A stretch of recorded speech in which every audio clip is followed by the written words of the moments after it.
Well, hello, everyone. Hey, we don't have weird robot voice or anything, do we? Someone in chat will tell us. Hopefully not. We are here on a lovely Thursday evening. Oh, and if you hear rock music, like bad rock music, very faintly in the background, it's coming from me because there's a big old concert out in the park right next to my place, and it's terrible. But anyway, that just fuels my desire for vengeance and torture, which is perfect for Tales from the Smoke. This is a game, I'm going to say inspired by The Between, which is a Powered by the Apocalypse game by Jason Cordova, who you may remember is the author of Brindlewood Bay that we used for Monster, She Wrote. So it is similar in some ways. Some of the unique mechanics are very similar to that game, but the setting is very, very different. But we will get into that in more detail. First, let us introduce our players. So if you would say who you are, where people can find you, and just a little bit about your character. So let's start with Twi'lek. Hello, my name is Twi'lek, and I am mostly visible here on C+. I am playing Georgie Horrocks Hughes, who is of the archetype the Explorer, and I am a older, slightly used up gentleman who has a dining club who visits sometimes and is generally very presumptuous. Yes. Is he fascinated with the ocean? He possibly could be. Okay, just curious. Hey, Betty. Hi, I'm the Backwin. I stream on Twitch, and you usually find me either here or on Tuff's channel doing something. Masks, I think? I don't remember what it's called. I haven't done it in a while. I'm playing Leonard P. Sullivan, who is a employee of another character. I'm actually the employee of Tuff's character, Elia Young. He does things from time to time. That's about all I know. Alright, and I am 98 Toughlove, or Tough for Tor for Torpleton, or some other variety of nickname. I'm also a variety streamer on Twitch. I play lots of different games. Sometimes I run games, like Bagwin mentioned. I'm currently running a Masks game, Masks Unfathomable. I will actually probably be live tomorrow with another Masks game that is run by No Hat Hatter. And then I'm also here a lot. So, yeah, lots of fun stuff. I am playing Alia Young, who is the undeniable, just the usual, just so gorgeous that people are just falling in the streets at your feet and dying to worship you and laundering you with money and, all that good stuff. I'm definitely not a horrible, terrible person in any way, shape, or form. Erthos. Hi, I'm Erthos. You'll probably only ever see me on camera on this channel, but you can see me in the chats of most of the people who hang out here on a regular basis. Tonight I am playing Liam Jaggard, originally from Ireland, but he's been kind of traveling around the UK the last 10 or 15 years, never hanging out in one place for too long because he keeps seeing things in shadows all over the place. He is the vessel. Yes. SJ. Well, I am SJ or SJ_sidekick. This is Nyx. I am playing Dakota True Shot Truman. I am playing the American, and I guess the crux of the American is they have a sort of beastly side because they're living with a curse. Nyx. Yes. Oh, yeah. Nyx is your beast form. That works for me. Cool. So you each have a playbook. This is just like every other Powered by the Apocalypse. There are no classes. There's just a playbook. The playbook defines the vast majority of what you need to know to be able to play the character. So that is, what are your themes? What are your particular moves? What are your aims and constraints and your look and things like that? And like Brindlewood Bay, there are two particular moves that I think I'll go into in a little bit of detail. So for those in the audience, you probably have seen plenty of masks. We talked about it a lot. There are a few deviations from that pattern here. One is that the world is more dangerous at night. So whenever a character is doing something dangerous or facing a fear, the move they make is going to depend upon whether it's day or night. The consequences of failure are much greater at night. So they have a day move and a night move, in addition to things like the information move, which is what you do when you're looking for a clue or trying to gather information, figure things out. There's the vulnerable move, which is like the social move where you are opening up a bit to a fellow hunter, one of your fellow players. And through that, you may clear conditions.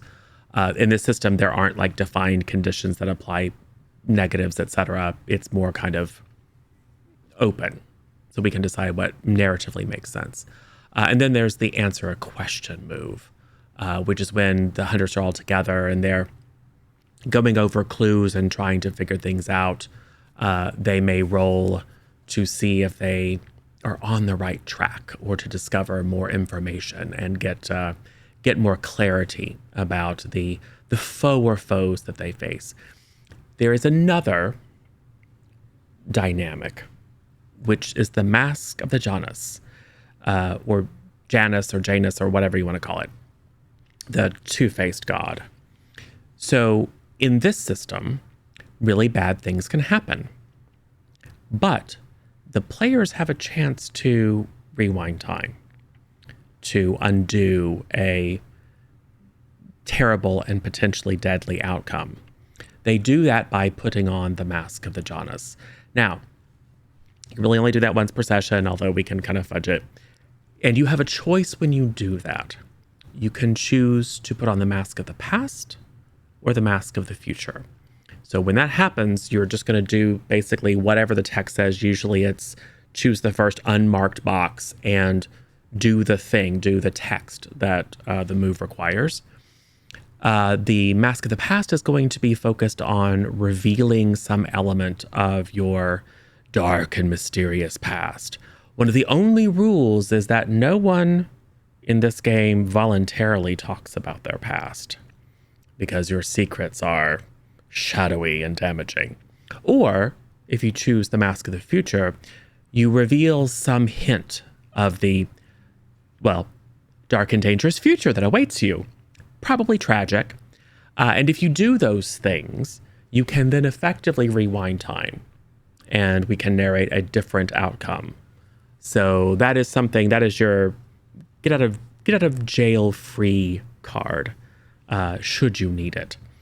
But it also means that if it's like, oh, and now the whatever is going to kill you, you might just let me narrate the whole gruesome mess and then say, haha, and then we're going to switch back time. It's just part of the fun of the system. Other than that, we are based in London, the Smoke, in 1899. We are not historians. Many of us are Americans, which means we don't care about our own history, much less someone else's.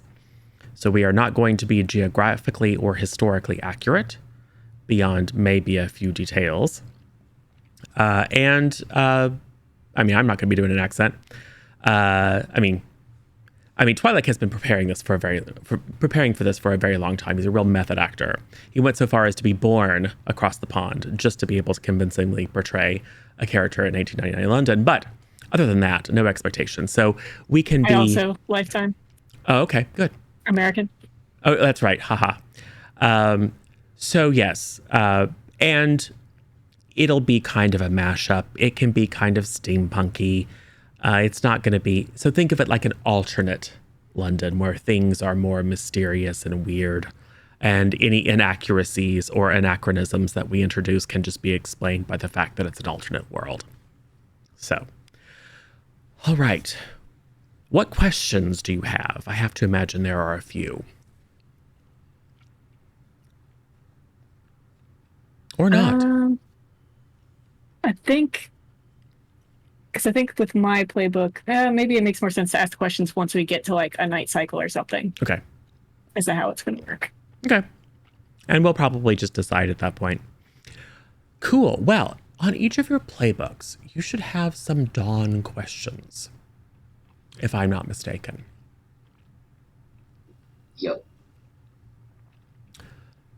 So, and the other thing is, if you haven't already, so much like any other Powered by the Apocalypse game, each playbook comes with a default set of stats. So you have values between, I believe, -2 and +3 in vitality, composure, reason, presence, and sensitivity. If you have not already added one to one of those attributes of your choice, go ahead and do that. And much like Brindlewood Bay, there's an advancement mechanic. Every time you successfully uncover a clue, make progress towards solving the mystery, etc., you can earn what's effectively a point, and after you get 5 XP, you gain an advancement. So, who wants to go first and talk about their dawn questions? These are questions that you ask at the beginning of every sort of cycle. We're also not going to stick very... Hey, if you want to learn how to play the Between as it's written, go watch Jason Cordova run it. I'm the creator. We're going to be taking all kinds of liberties. So we're not going to stick to the strict, like, hour by hour cycle. But I do like the idea of setting the stage. So go ahead, and you should have some that might already be marked and some that are discretionary. So this may be a chance to see like what the hunters have been up to recently. So obviously we haven't had any action in game, but take a look at those questions and tell us what the answers are. And Tuff, did you raise your hand? Or did I just decide that you go first? Jeez, I was gonna turn my light down. That's fine. I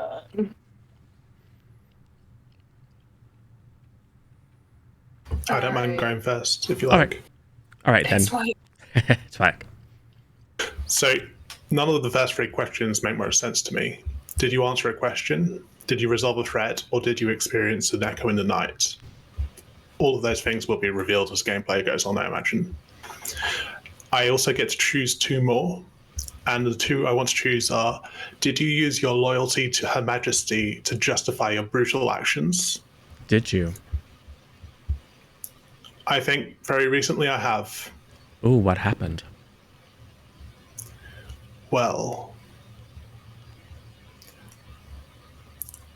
as I was coming into Hargrave House, from the country estate, of course, I was in a rush and pushed people out of the way, almost ran them down as I was traveling in the hansom cab. And as they complained, I shouted out that I was a former major in the army and that it was very important that I go about my duties quickly, even though I was actually going to a tea party. My second question is, have you leveraged your social status to gain the upper hand?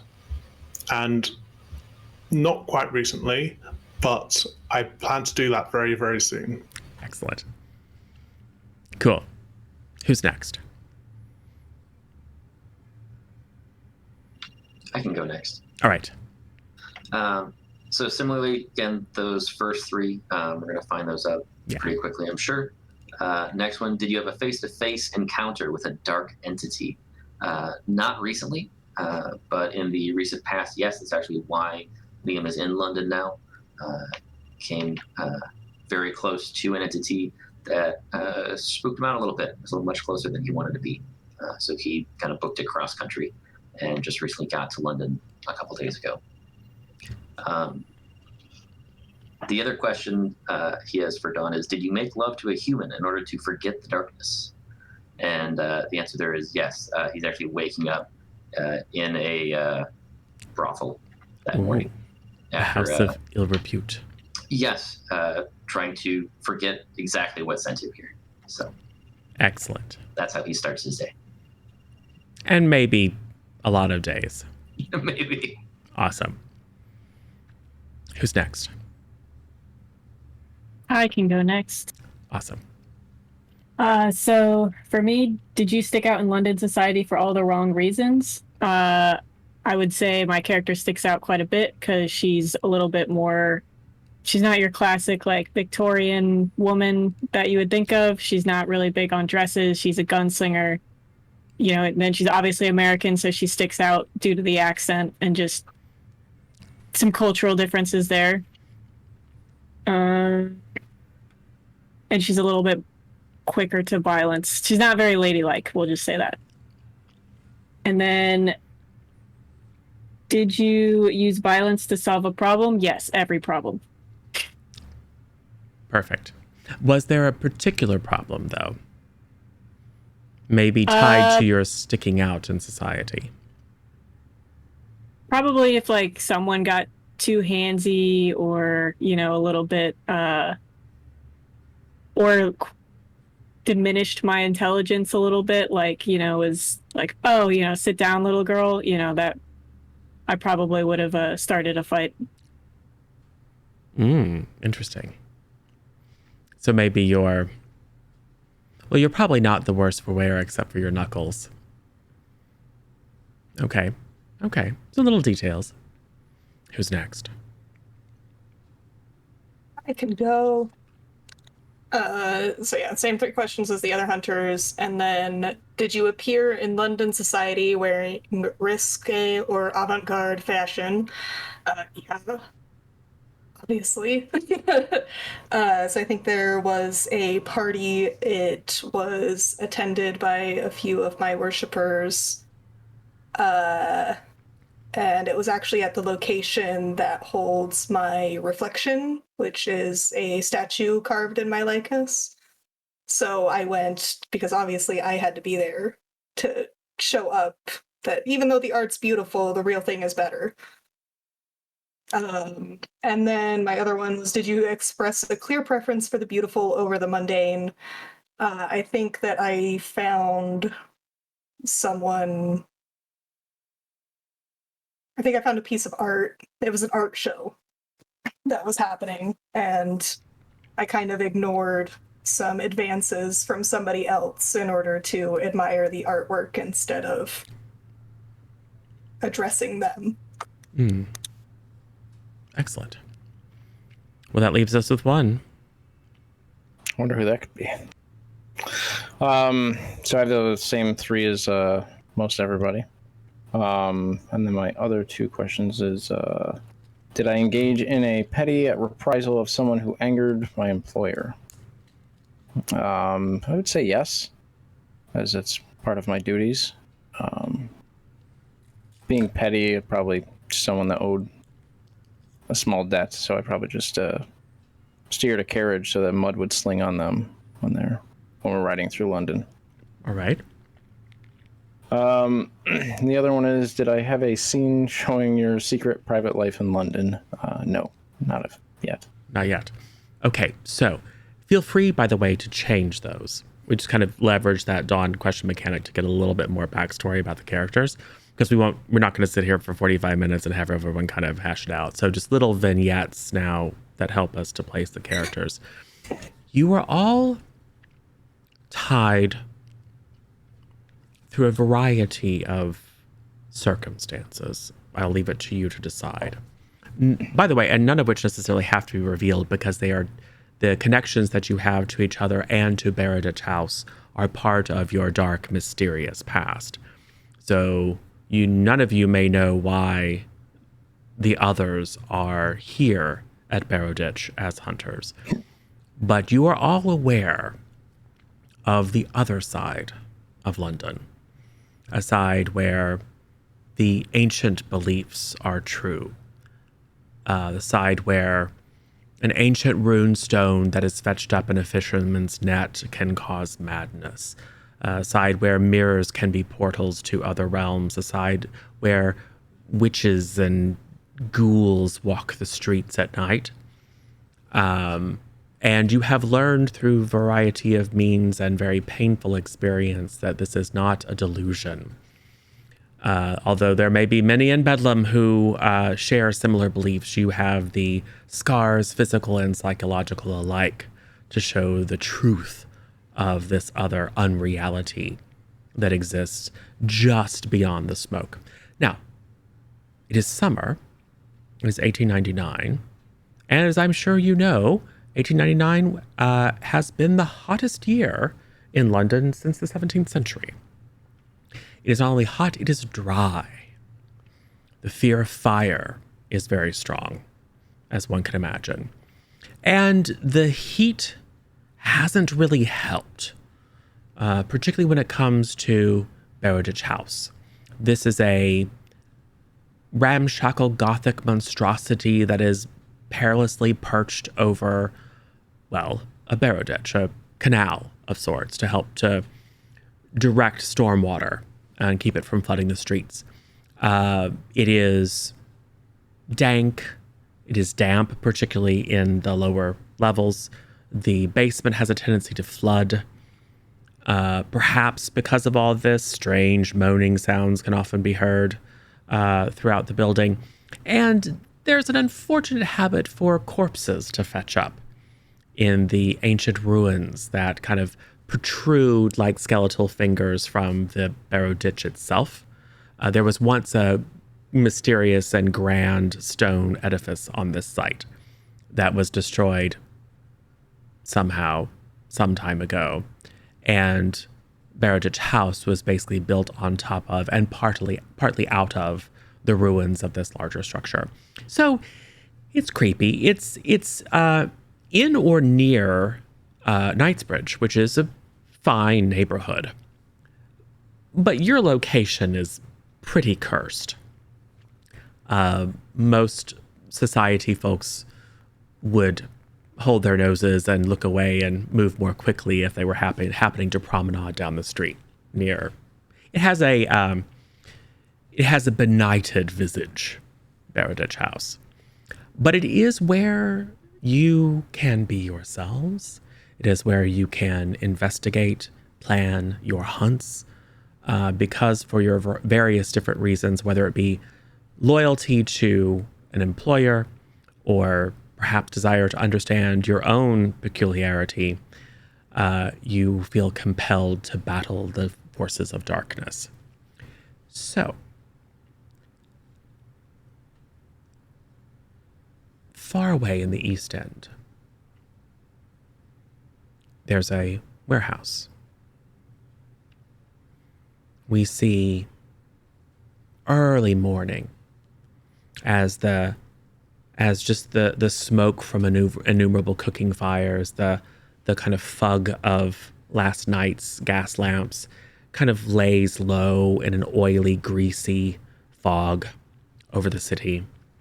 We see a kind of portly, blustery man, ginger whiskers, also probably either horribly hungover or maybe still drunk from the night before, kind of stumbling toward a wooden door, fumbling in his pocket for a loop of keys, jangling them as he looks to open up this warehouse. We see him step in, and then we hear, "Oh Lord, oh Lord," and then we see him come out and retch in the street, passersby kind of dodging back to avoid being splattered. The camera moves in. The warehouse is full of corpses. 7, 8, 9.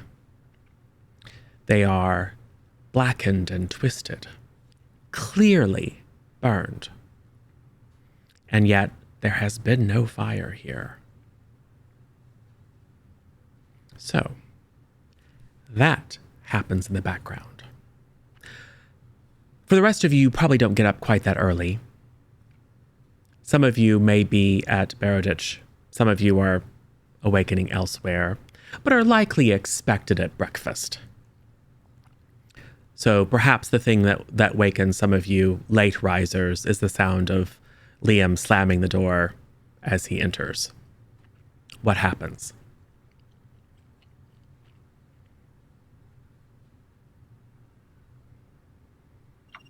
After Liam closes the door, he immediately starts walking to his room. What does Liam's room look like, and what's in it? There's not much in there. It's just a very, very simple twin bed. a kind of almost ramshackle or decrepit looking wooden frame that looks like it's ready to fall apart, with a mattress that's seen much better years. There's a very simple dresser in one corner and a window that is cracked and very much in need of repair. Probably not going to do much to keep out the cold as winter comes. Are there any particular items, personal effects, that the camera might see? As he kind of goes into his room, he pulls a handful of things out of his pockets. A small tin box that he sets down on top of the dresser, as well as his flask and a photo, old, looks almost like it was pencil drawn, of a woman, probably in her mid 30s, but it looks very old, very worn, very crumpled. Interesting. So some relic of Liam's past. Mm-hmm. What are others doing? I assume, Liam, you're going to make yourself presentable for breakfast. It is the expectation of the house. Yes, as much as he can. I'm assuming there is some kind of very simple, like, wash basin or something. He Right. can, splash some water on his face and Yes. do something with his hair so he doesn't have a bed head. Yes. I shall be going downstairs, and I shall be sorting myself out and sitting down at the head of the table and looking out expectantly to see if any of the others show up on time. Back in my day, officers would have showed up at the mess on time for their breakfast. Lovely. As you exit your room to briskly and officiously walk downstairs, I think the camera probably catches at least a glimpse of what your private quarters look like. So let us know what the general feel is of your quarters and any particular items that the camera might linger on. I have a traveling chest which is propped open, and it's got, wash basin and so on in that. I also have a wardrobe which is full of clothing, uniforms and dinner jackets and that sort of thing, so that I can be very proper when I'm about town. I also have hanging on the wall a display of scrimshawed bones, which a witch doctor promised me would save my life one day. Perhaps the witch doctor was lying. Well, we might find out. And I have to imagine you've been following the news of the Boer War, probably lamenting that you're no longer of an age to go and fight. Oh, I've been writing letters out to the people I know there, the other officers, to the regiment. Yes. Excellent. So as Georgie awaits impatiently his laggard housemates, what is everyone else doing? I am finishing up getting ready for the day, and there's a brief moment of Leo, will you bring me the fine pearls? I think I want to wear those today. Pearls at breakfast. Oh. Yeah. Leo, please hurry. We're going to be late for breakfast. I think Leah's still asleep. Somebody's not getting paid today. I think my camera froze. No worries. Audio seems to be working now. Yeah. Yeah, I just get up and grab her pearls and present them to her. Perfect. Put those on. Look at Leo. Brush up his shoulders. You look good enough. And then I will also head downstairs to join my housemates. Excellent. So Aya descends the stairs, I'm sure very grandly, very obviously overdressed, with Leo behind, perhaps with a brush, knocking off a few little bits of lint or soot or something. What about Dakota? Dakota probably just getting ready and then rolled out of bed as late as possible. And then is going to go to breakfast. Excellent. Well, you have found your way downstairs. What do you do? Is the food there? Sure. Yeah, I worked up an appetite. Unlike Liam, though, I came back last night. We'll say that Leo probably has some hand in running of the household, but you have a number of non-resident servants, maybe on a rotation. I suspect that you have a hard time keeping them, just given the quality of the house and its unusual characteristics and inhabitants. But you do have, I mean, London is full of people who, are desperate for coin. So you do have a rotating roster of people who can make sure to keep you in scones and jam or whatever it is that you like for breakfast. So we'll say the table is set. What's something meat based? I shall have the smoked kippers. Yeah, that's meat. I mean, I'm sure it's fine. I don't mean to be culturally insensitive. That's why, but ew. Some jellied eels for breakfast. I'm not going for beans on toast, that's for sure. Yes. But you can have whatever you like. They have what, blood sausage, right? Sure. That's a thing. Yeah. Has Liam joined us yet? Yeah, Liam joins as well.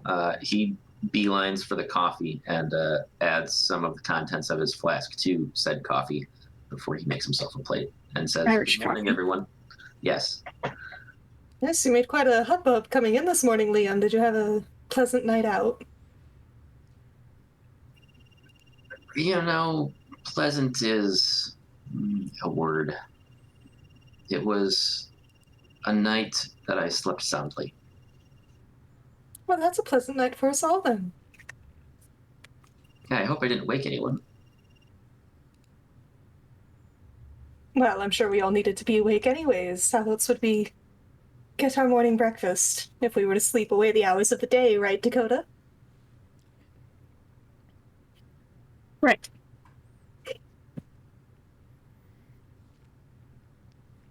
Well, what are y'all planning to do today? I was going to go for a walk in the park myself. How about you? Oh, I don't know. I might stop by the shops. I've been dying to get a new dress. And I think I need to stop and see if the altercations for the last one are done. So, pleasant day at the boutiques. Liam just kind of looks down at his velvet coat and his tall boots that are, speckled with mud and travel. And he kind of looks back at her and he says, "How many pieces of clothing does one person really need?" Oh, well, that's not a question that you should ask a lady such as myself. There's never too many clothing items for one person. I mean, surely you have more, right? Sure, I do. And See?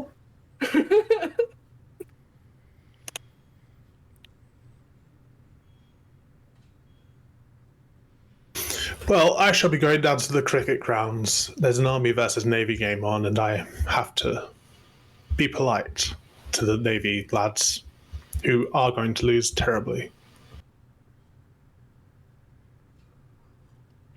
I do think the all-time high score was perhaps just last month. We hope for a good match. Something like 638 now out. Something truly amazing. True shots. How about you? We'll be doing stuff. Perfect as ever.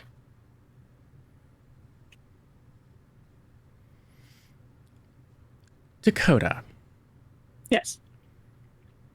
as you sit there in uncomfortable small talk, as everyone plans their days pretending that the world is normal with their cricket and their shopping, etc.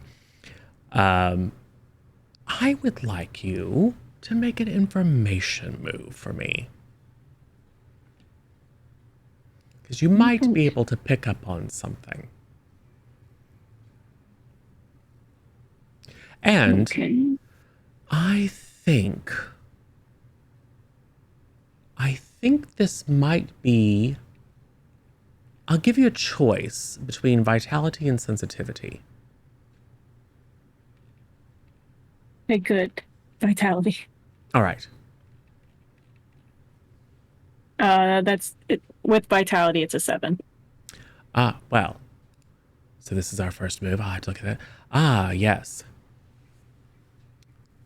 Good. So, the meal tastes odd. The meat, there's something about it that seems off. Perhaps you ask one of your fellows and they seem to be fine, and perhaps not standing on tradition, you grab a piece of their meat and eat it, and theirs tastes odd too. It seems you're the only one. You then realize it's not the taste that's wrong, it's the smell. And as you, with your, shall we say, slightly more sensitive nose than perhaps others, as you tune into your senses, you realize there's just a general smell that kind of sickly sweet, smoky. So, when was a time in your past where you had come across or been involved in death by fire?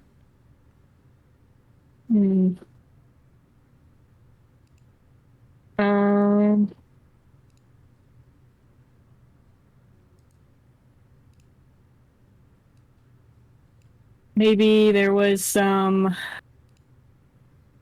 kind of like terrorism-ish acts between some like, because the Civil War wasn't too long ago in America. Right. So probably some Southerners that couldn't let go of the Confederacy, lashing out, set fire to a building of who they saw as their enemies.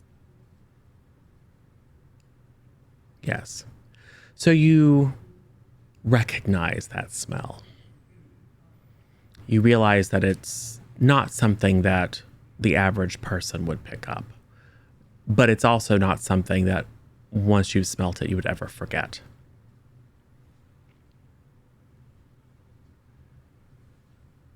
Something is clearly afoot. Yeah, there's something wrong with this meat. I don't know how you guys aren't smelling it. It literally smells like burnt flesh.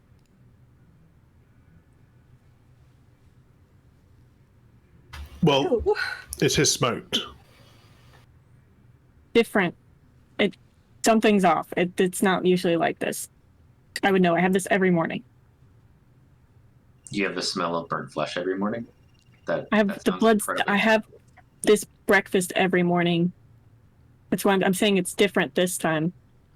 That's how I know. Americans are very weird. Eating the smell of burnt flesh every morning, is that a custom in your country?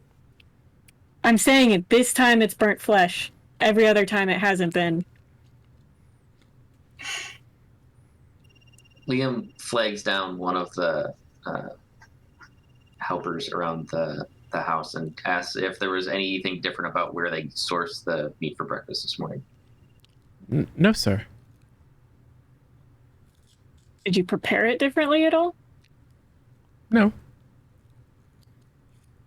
I mean, it's probably the same as the past couple of days.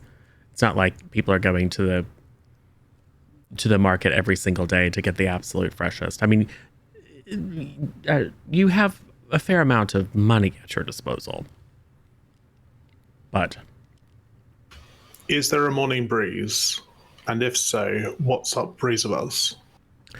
You can certainly check. I mean, the windows, I'm sure, are closed to keep out prowlers, etc. But you can certainly throw open a window and see what happens. I shall do that. I would say once you do that, you also pick up a little something. You're no stranger to atrocity. And perhaps it's the power of suggestion. But as is normal, there's a slightly unpleasant smell. And a general smokiness about the air. But you could swear you catch a hint of something. Perhaps something like Dakota's mentioning. You've got a damn good nose, Dakota. Damn good nose. One of it. Now, it has been the talk of town because it is so unusually hot and dry. There's a significant fear of fire. Flyers, people on street corners urging folks, to be cautious with smoking and watch out their matches and extinguish fires, etc. So I think it would occur to everyone that you haven't heard alarm.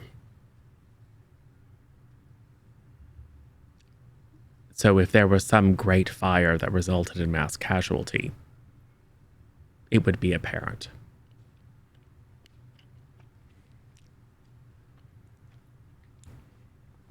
But the evidence of your senses remains.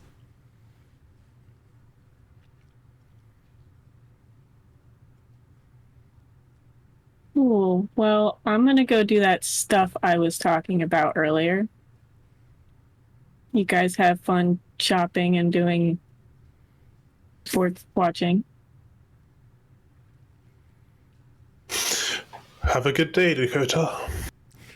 Yep, you too. I have plans. It's fine.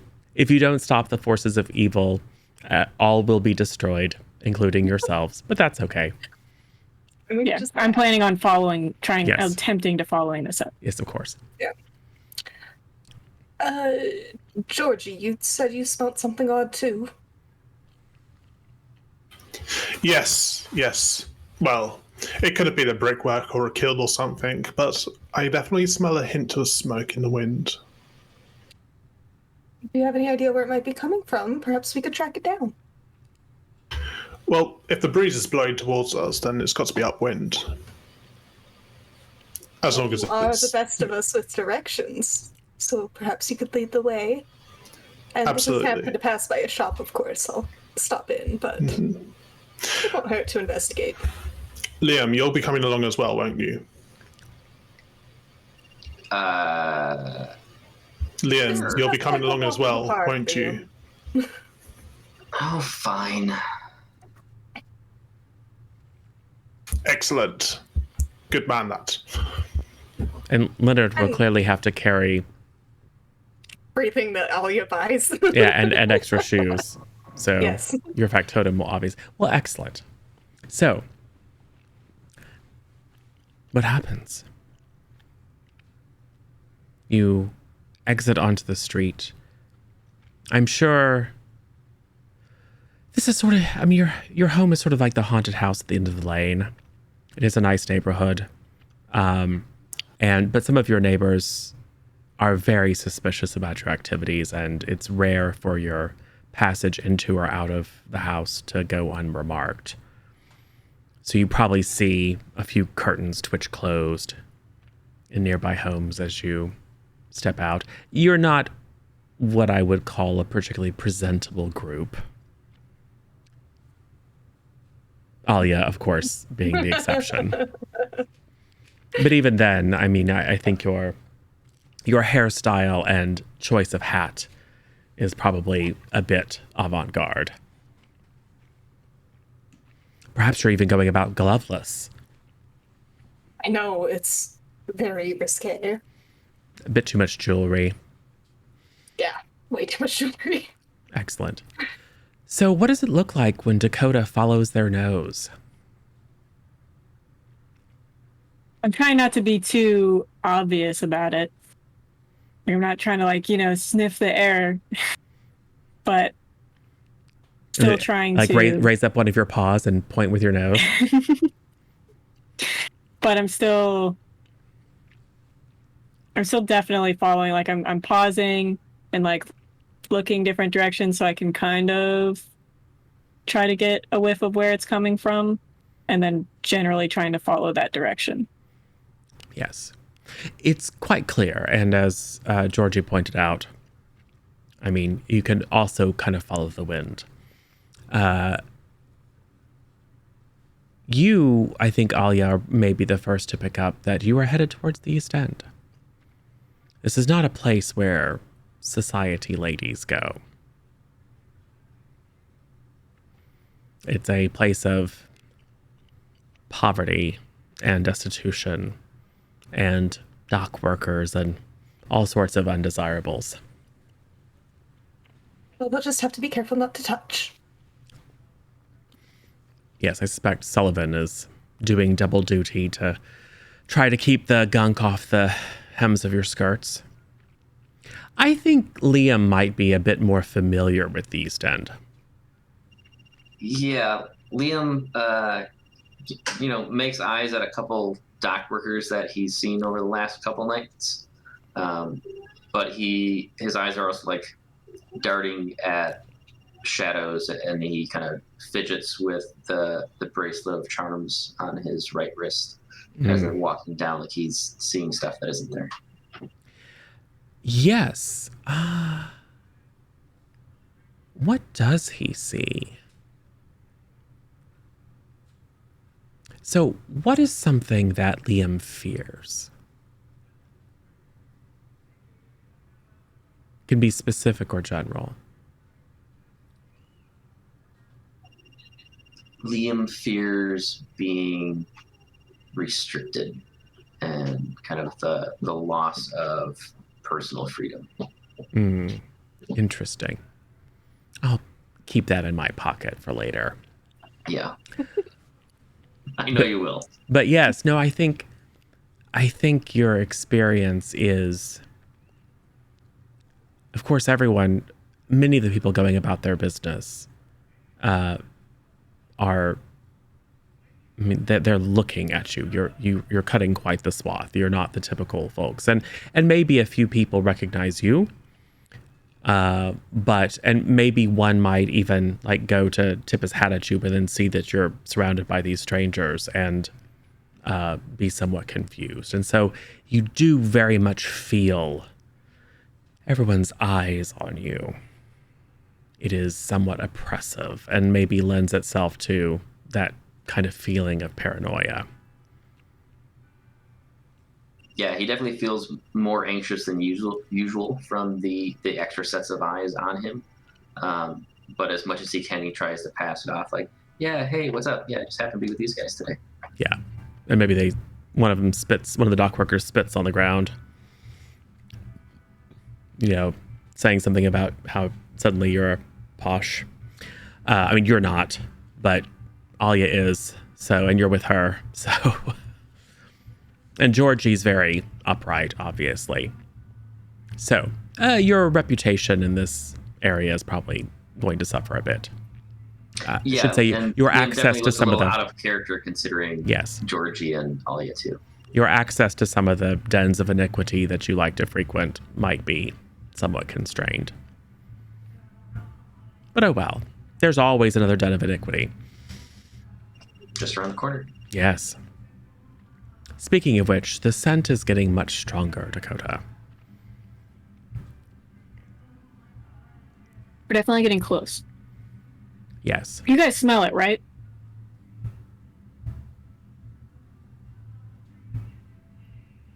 Afraid I don't smell anything. I mean, you can try. I've never been able to smell. Which is actually a really good trait for a factotum. Yeah. I mean, Liam will try and smell it. Okay. So go ahead and make an information move. I think this is plus sensitivity.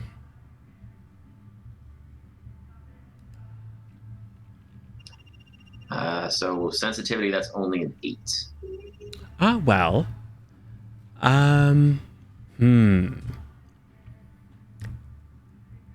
You do catch a clue, but there's a complication. And I've got a complication for Dakota in mind, but it hasn't manifested yet. But I think for Liam, yes, because you're somewhat attuned to otherworldly forces, you smell something else. I mean, you have a while ago, a block ago, picked up this little bit of oddness in the air, and you can confirm for yourself that whatever Dakota smelled a mile away is in fact real, and you are getting closer. But you pick up on something, and I'm sure Dakota picks it up as well, but maybe doesn't recognize it. There is the cloying scent of ozone.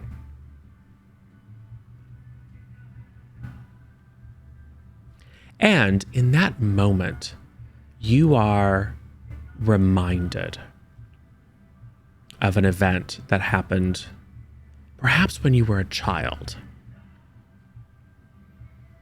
Something on a dark and stormy night. Something that perhaps you were this close to meeting a dark fate, but were saved, as it were, by a stroke of lightning.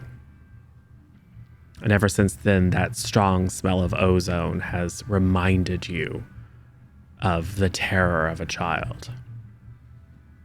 So how does that show up in Liam's behavior? As soon as he smells the ozone, there's just kind of that aha moment where he's like, oh, and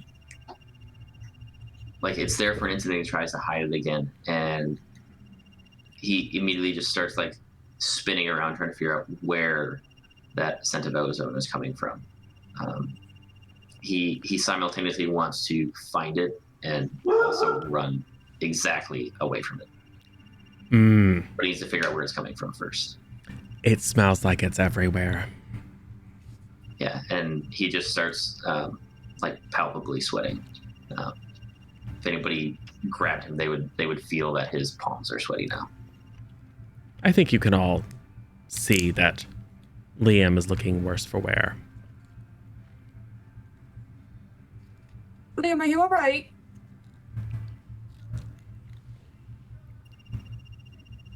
I'm not feeling myself at the moment. Sorry. Something happened. Are you sure you don't smell anything?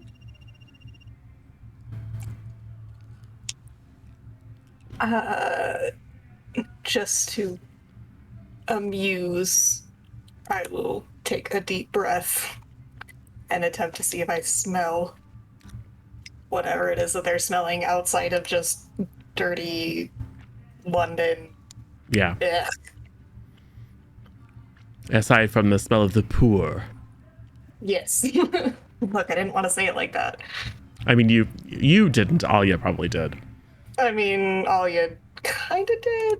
She tries to keep up the veneer of being a good person. She's not, but she can pretend. You can be horribly classist and a good person. It's 1899. Yeah, obviously. In fact, it's required at certain... It's true. I do have so many charity galas. Do I need to roll for that? Yes. Okay. I think we'll go with sensitivity again. Unless you have a different idea. So in case you can't tell, for those of you who are familiar with mass and other systems, this is the oh, lovely. The attribute that you use is not irrevocably tied to the move, so it's more situational. So it's a question of whether you're using your, I think probably vitality, or possibly your ability to sense, or it could even be reason. It could even be like you're trying to apply your intellect to separate out the various different stenches. I think sensitivity makes the most sense. Right, 'Cause, right. like, she's kind of just trying to indulge and, like, doesn't think that there's actually anything. Yes. And with a 12 on the die, of course, it's tremendously successful. Is this one of the ones that you get? Yes. And it's not a day move, though. Ooh. I will say you definitely smell it. And something about opening up your senses. You also hear almost like a buzzing sound.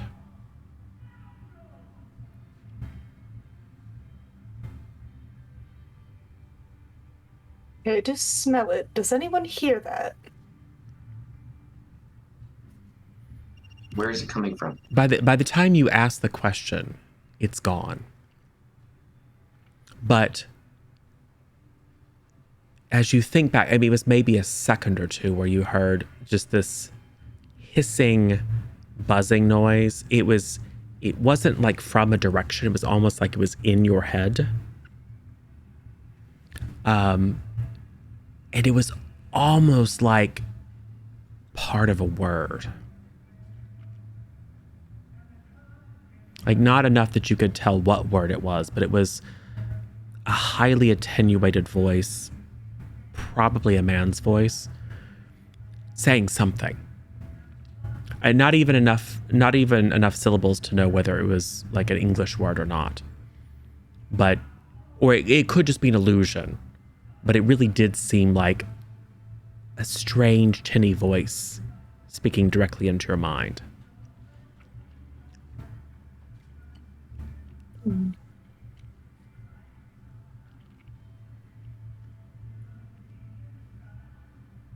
I definitely smell it. It doesn't smell good. And I might sound crazy, but I think somebody was trying to talk in my head. That does sound crazy. It wasn't me. I'm way back here. Well, I don't think it was any of you. We've all seen things that are unexplainable before. That's why we live at the house. This time I didn't see it. I heard it. In my head. It's very weird. Something's wrong here. Well, I shall keep my eyes peeled in case something can be seen. Yes. Thank you. All this while, I assume you've been making your way following Dakota. Oh, I'm completely ignoring Liam. All right. If I am not a coward, and he is not a coward, and as long as nobody acknowledges anything, it's fine. Right.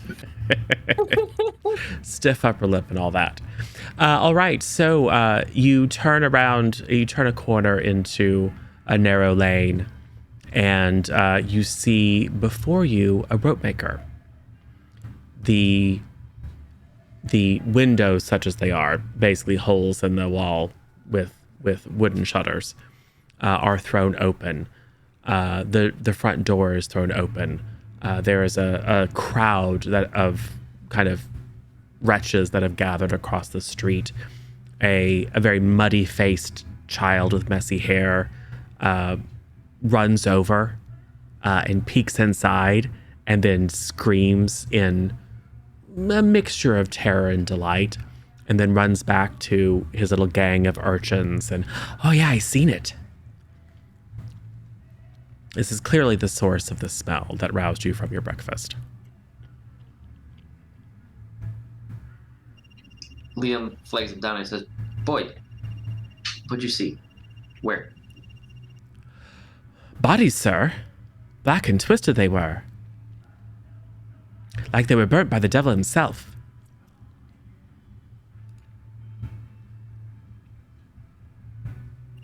Liam takes out his flask and takes a long drink. The kid looks at it. Guess he wants some too. I was just gonna keep walking, although like the scent's getting stronger, so probably maybe. Yeah, it's probably very, very Recovery strong roll. for you. What is something that you fear, Dakota? Um. I mean, probably people just seeing me as like a beast, but also like there's two sides of the spectrum. I don't want to be seen as like a poor, defenseless, like helpless woman, but then I also don't want to be seen as this like crazy, mindless, feral beast monster. So there are two truths about you, and you fear both. Well, who said they were true? I mean, two potential ways of viewing you, neither of which you're particularly comfortable with. All right. Cool. Just good to know. I'm just filing it away. What do you do? Liam definitely offers his flask to the kid as like thanks for the information. Yeah, for sure. And tries to take the flask. Yeah, he takes it back. He doesn't let him run. Okay. The flask. He'll grab him by the scruff if he has to. Oh, he's not. He's trying to basically like play it like he forgot, like put it in his pocket, you catch it and grab it back. Yeah. It's got two really disgusting, muddy, sticky handprints on it now. Real unhygienic. Yeah, Liam doesn't care. He puts it back in his pocket. Yeah, I mean you've been worse places. Like recently. I mean, it was reasonably clean there. 1899 London. Yeah. There was straw on the floor. Right. Cool. Well, as far as I know, you're all standing in the middle of the street. I'm so Go ahead. Can I feel electricity in the air? No. In that case, I would like to go inside. You stride in. You startle a couple of coppers. And a man who is dressed a bit more nicely. He has the look of someone who probably is like reasonably fit, but maybe has gained 10 or 15 pounds quite recently. So the high starch collar is a bit tight. It's just a little bit of a roll over the edge. The buttons on the waistcoat are just pulling a little bit too much. It's not a fashionable suit by any means, but this is someone who looks like, at least until recently, he cared very much about his appearance. And of course, his hair is still oiled. He has a very nicely trimmed mustache. And he's standing kind of officiously observing as his constables probably destroy a bunch of evidence and kind of yammer to each other about what a strange sight. This is someone who I believe is likely known to you. This is Detective Percival Gabb. Detective Gabb, good to see you. Hughes, what are you doing here? Well, This isn't your type of neighborhood at all. oh, I was just in the area. You know how it is. I don't. No one in their right mind comes down here. Nonsense. It's a perfectly fine area. House prices here will pick up soon enough. He just kind of at you. He doesn't know how to respond to that insanity. Anyway, tell me about this rope maker. What business is it of yours? Why, Detective Gabb, I am a major of the British Army. Well, I was a major of the British Army. Surely everything is my business for the Queen and country, King and country. Queen. Yep. Victoria just laid the cornerstone for the Victoria and Albert Museum just a few weeks ago. So she's still knocking around. I think she's 80 or something. So, do you have some interest in this establishment? Well, yes, well, you know how it is. I'm an adventurer, and of course, I need ropes. So I laid in a very large order of ropes the other day. I'm afraid to inform you that your order will most likely be delayed. It appears that the entire staff of workers here met, well, this fate. We were called because someone reported a fire. Clearly, there wasn't one. I mean, and literally the bodies are next to like crates with like whatever they make ropes out of, hemp or something, but flammable substances. None are like directly next to one, but clearly if there was any form of conflagration in this space, the whole thing would have gone up. How very strange. It's the damnedest thing. I'm just going to wander forwards as we're talking and start bending over the body and looking at it. All right. I think that's an information move.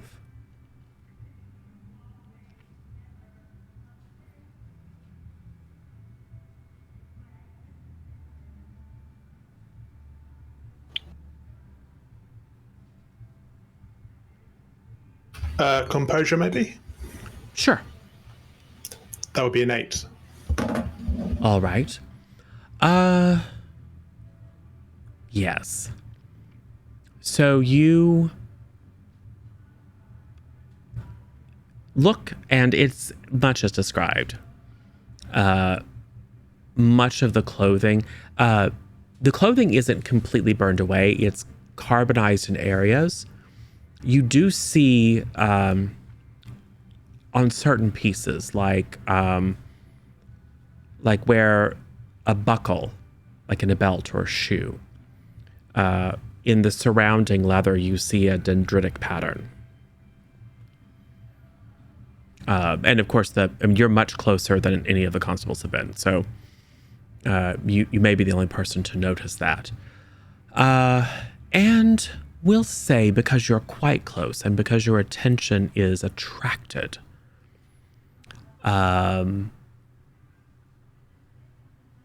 yes, you may not know it, but you are placing yourself at some risk. So I would like you to make a day move.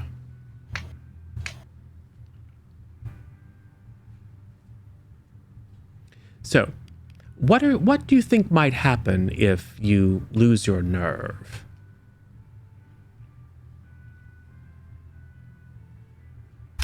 I think with a loss of bluster, I would get out of the building very fast and leave the policemen to their fate. And be horribly embarrassed. I would. To be seen as a coward is probably a fear of yours. Oh, it is, yes. Excellent, excellent. Well, roll that up.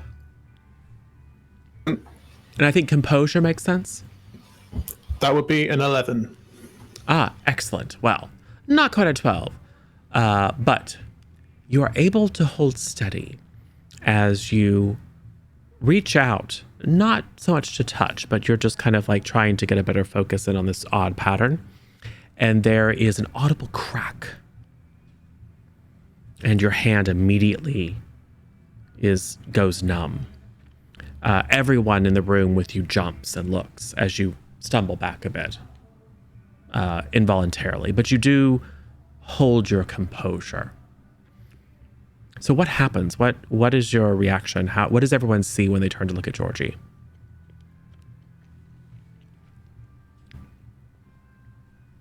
Out of the corner of his eye, because Liam wasn't directly like watching Georgie do anything, but he sees what looks like a shadow jump from one of the bodies out to grab Georgie's hand. Yes.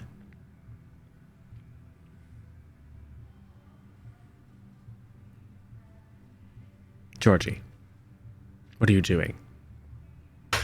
I am going to very smoothly turn back to Officer Gab, Detective Gab, and I'm going to say, "Oh, I haven't introduced you yet. This is Alia Young." Distract him with the lovely woman.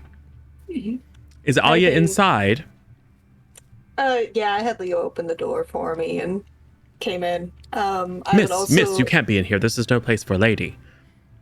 I would like to use the move Giveth And declare that the detective is one of my worshippers. Or is about to be. Yes. Does that involve a roll?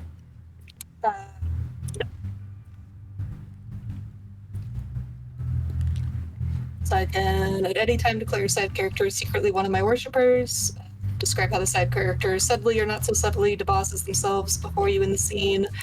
Then scar your reflection. Whenever you make a gift of something from your personal quarters to a worshipper, they will do exactly as you say, no questions asked, up to and including destroying themselves.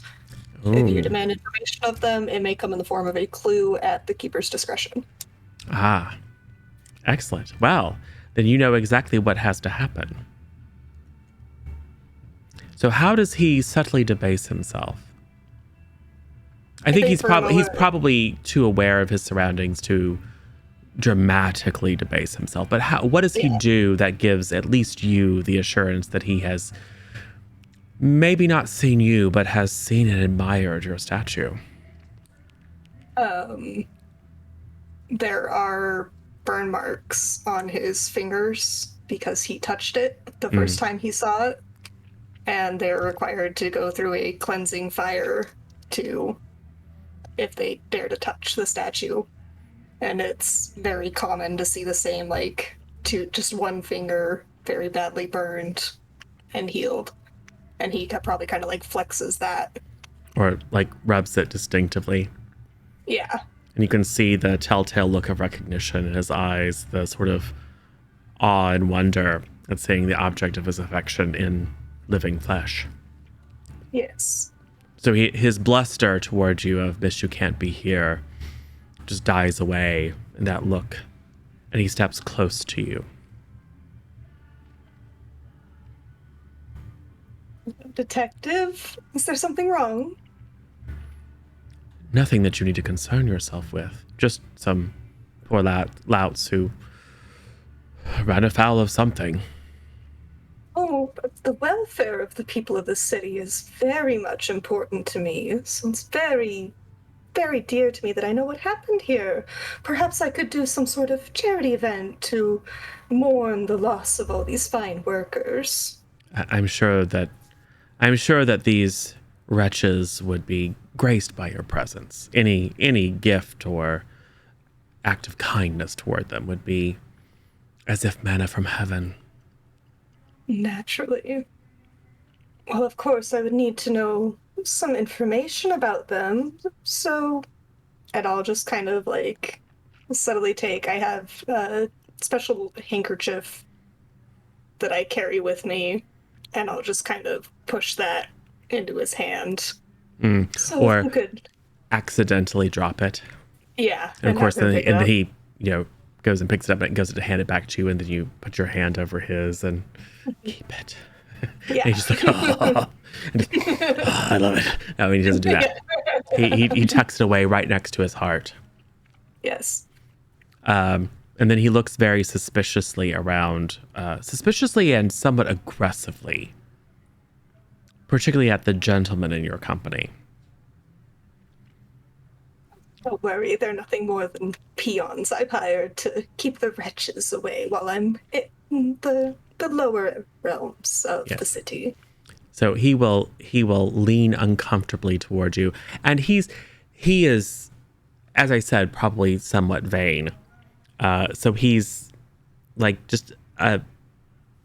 can smell mustache wax and a variety of creams and dentifrice and all sorts of stuff, but too much of all of it. So it's a little bit cloying as he leans in towards you, and you can kind of see little beads of sweat because it's early morning, but it's already intolerably hot. I mean, you're too much of a lady to sweat, but he's starting to, yeah. He leans a little bit uncomfortably close to you. Well, the only thing we know for sure is that they, for the past few days, had reported hearing voices. The master rope maker thought that perhaps they were mad or had gotten into some bad liquor. But they seemed otherwise all right. Good to know. Thank you, Detective. And then when his foreman opened the warehouse today, he found them like this, burnt to a crisp. Very odd indeed. Is the master rope maker around? He'll glare at you. He probably went off to drown his sorrows. Could you point me in the direction I'd like to talk to? He'll just kind of wave. Follow the smell and sound of debauchery. I'm sure you're good at that. Better than Liam's most. hot. It's almost like he knows you. Weird. Well, thank you I'll very go with you, Liam. It's because the smell is like too strong. It's probably. Thanks, Dakota. I mean, it's a little bit like barbecue. But not. Yeah, I mean, it's like pork, kind of. And maybe there's a little piece of Dakota that maybe like half your Making stomach, me hungry. half your stomach is grumbling, Like, I should leave. right? Yes, there's some sort of. Also- Go ahead. I probably have nicknames for everybody in the group. Like I probably call Hughes Major. Probably call Leo Sully, Liam Jag. Except for Alia, I don't have one for Alia. Okay, You do, it's just not a nice name. right. One doesn't repeat it in company. All right. So yes, there is a public house on a nearby quarter, and as is the case here, it's seeing brisk business even this early in the morning. I mean, such things were likely illegal in Victoria's actual London, but here.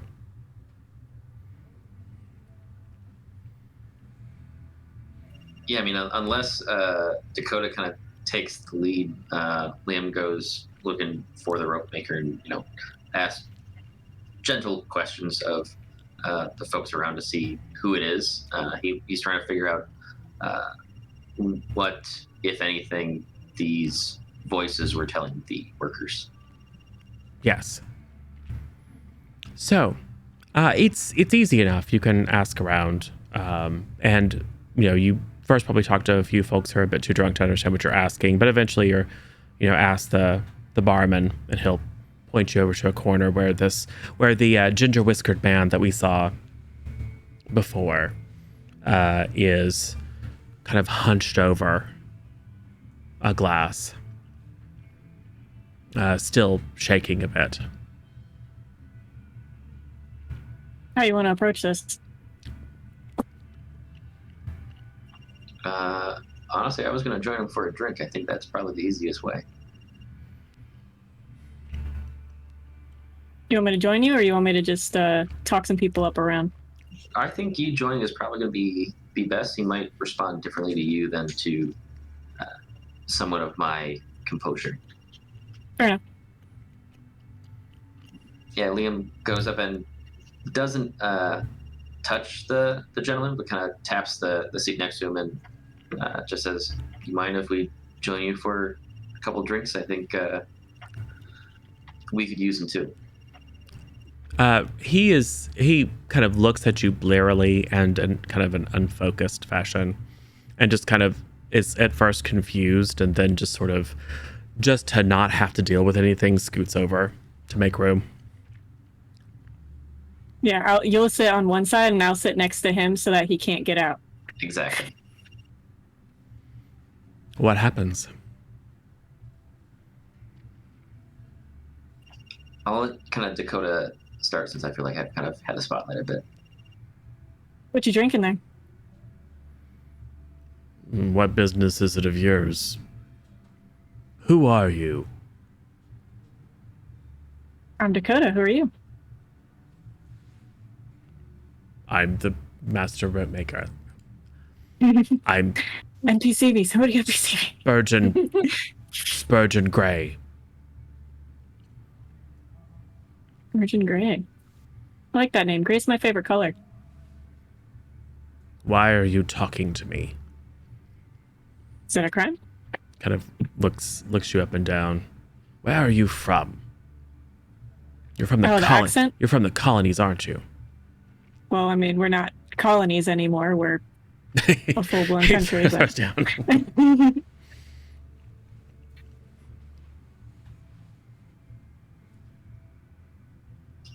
Liam kind of jumps in as he's getting caught by the accent and says, "We heard about what happened, and I heard that you talked to your people, and they said they were hearing voices.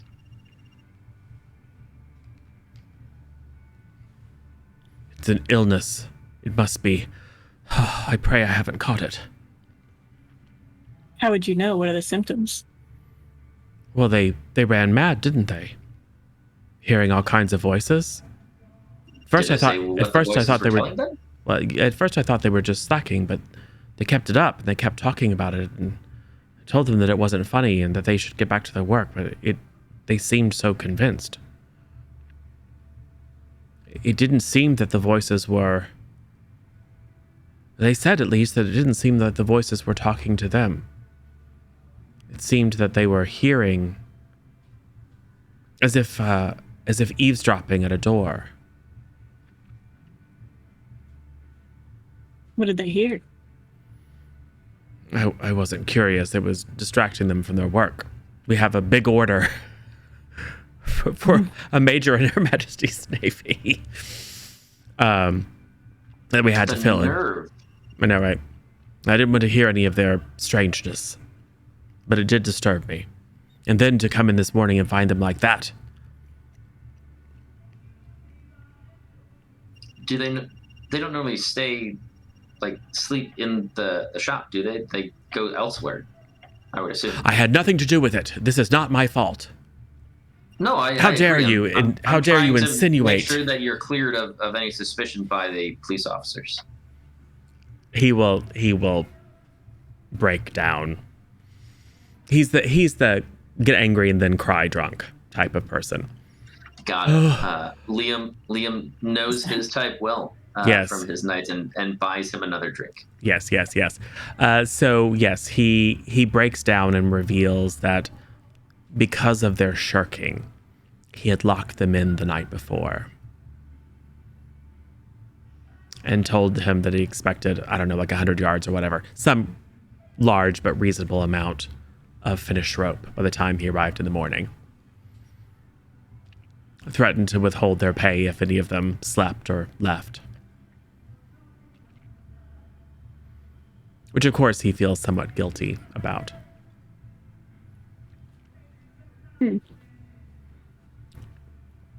I mean, if it was locked from the outside, clearly you couldn't have had anything to do with it. So you should have nothing to feel guilty for. Do you think so, sir? I mean, it made it so they couldn't get out, so they couldn't get away from whatever it was that killed them, if that was the case. Do you think something did this? But what kind of person or creature could burn a man while he stands and yet not catch everything alight? That is a question that alcohol asks me all the time.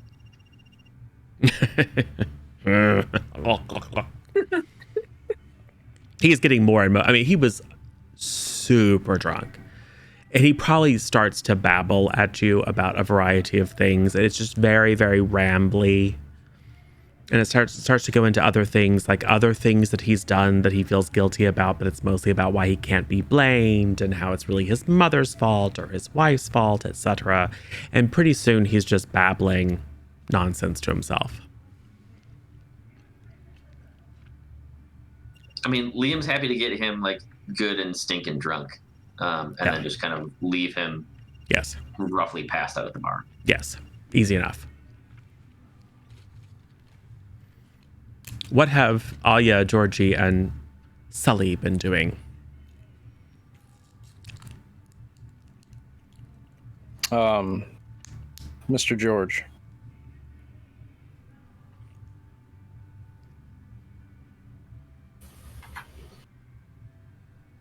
He said yes. Oh, I can hear him.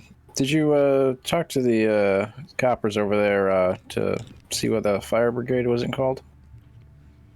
Or if they were? I have not. That is an extremely good question. Shall we? I suppose we shall. So we're going to leave Alya to talk to Detective Gab because he's very hostile to just about everyone, apparently. Except her. We're going to go to a couple of uniformed constables if we can. Yes. And they will tell you. I mean, they see their superior engaged in a most familiar fashion with Miss Young.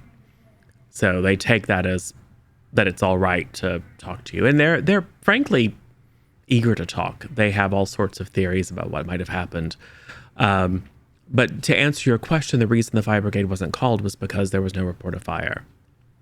They came, they were somewhat skeptical.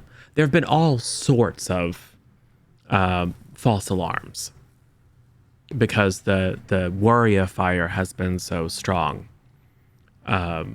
So that they've been called on people who dropped a match in the street. They've been called on people who thought there was a fire. There wasn't a fire. So they came and they were most shocked to see what they saw, but it was clear that there was no actual risk of fire, so they didn't call the fire brigade. So, where are you going to take the bodies? I suppose to the morgue, sir. And have you touched any of them yet? One of them wipes off some black from his hands. No, sir. You can see sooty black footprints inside as they've been walking through the whole scene. They've made a right mess of it. I like to glance around the rest of the scene. Obviously, the bodies attracted attention. Is there anything else of place? No. I mean, there could be, but this is not a place that you're familiar with. But you don't see any weapons. You don't see any signs of forced entry.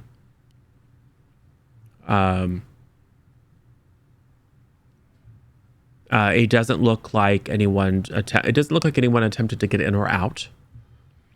There doesn't appear to be anything that you would recognize as a sign of a struggle. What time were you called to this scene, officer? Oh, but an hour ago, maybe, at most. And then we arrived here shortly thereafter. Just when we were sitting down for breakfast. Yes, us Whoa. too. And then one of them's like, "Yeah, we should knock off and go get that." It's like, I wonder when the detective is going to leave that young miss alone and let us go and finish our breakfast. They don't seem. It's almost like the novelty of the moment has passed, and now they're just kind of standing in a grotty old warehouse or workhouse, just kind of not like, well, we don't know what's happened, so oh well. I mean, that's kind of how things worked.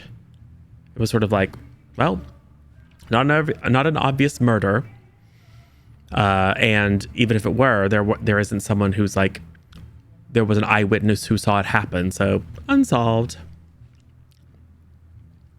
The forensic sciences are not at their peak, except perhaps in academia. So,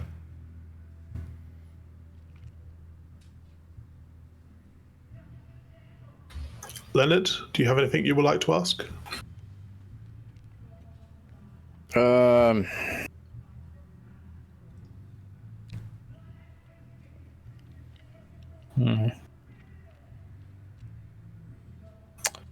Nope, not off the top of my head. Unless, nope, nothing. So Aya, Detective Gab has been getting closer and closer, reaching out that burnt finger as if to stroke your shoulder or your elbow. You pull a lighter out and just kind of casually flick it open. Remember, you can look, but don't touch. Yeah, it's almost like this is common among your worshippers. That the threat of punishment is somewhat titillating.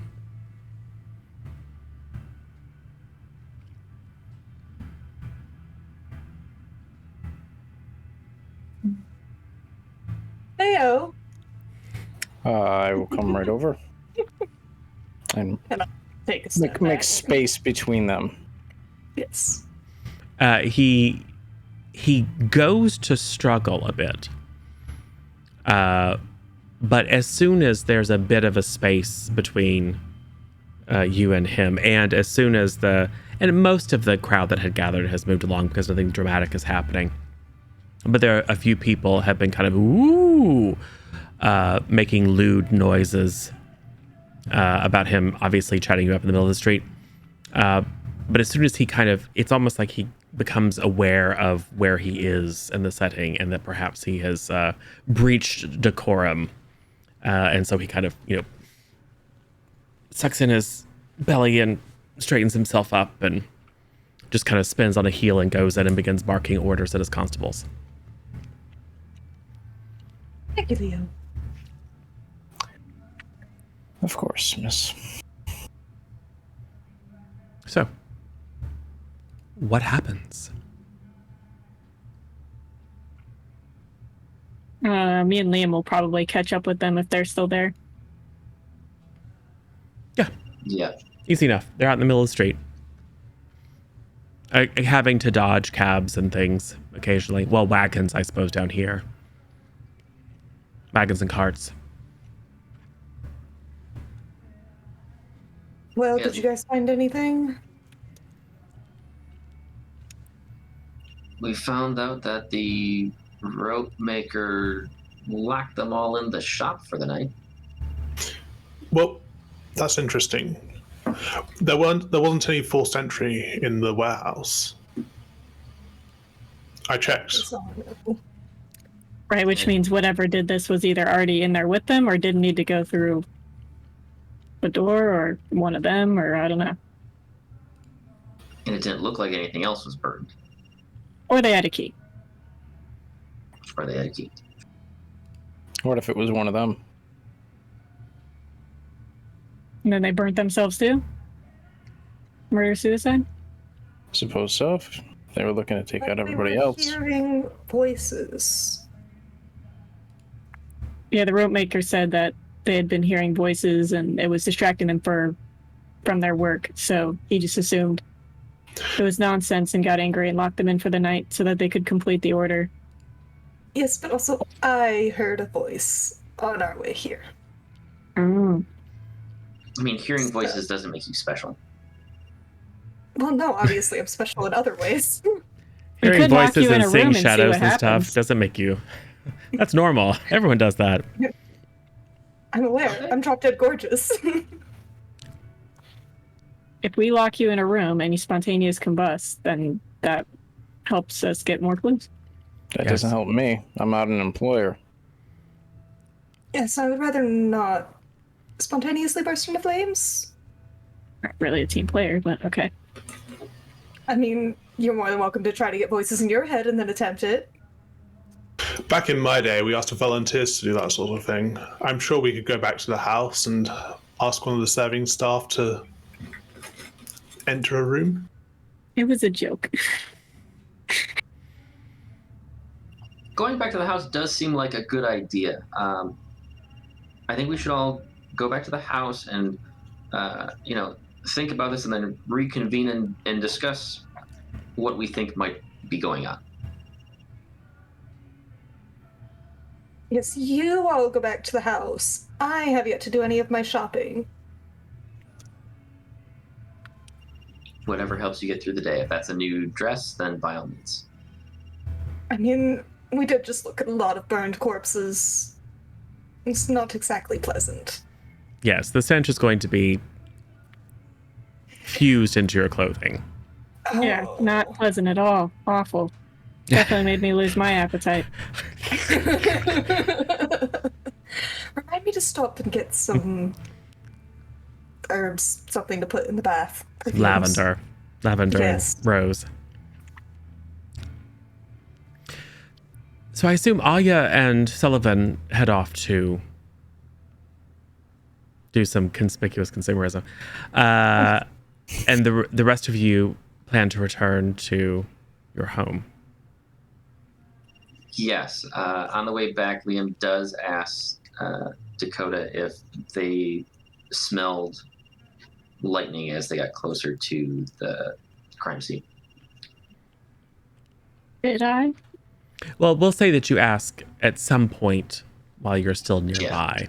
And if you point it out, you do pick it up. It doesn't have the same kind of deeply traumatic association for you. And you were much more focused on the culinary aspects of the smell. But yes, you do catch a bit of ozone on the wind. Yeah, now that you mention it, actually, yeah. What? Why do you ask? I smelled it once we got close, but there wasn't any storm last night. No, there hasn't been a storm in weeks. Good thing, too, a lightning strike could be Fires. very problematic. And I don't know anything else that would cause that smell. I might know somebody who knows something. You might. I would like to use one of my moves to talk to a member of the Explorers Club. Ah, Sir Anthony Rees-Wood is an expert in the occult and paranormal. interesting. So you take, do you bring Dakota and Liam with you to the club?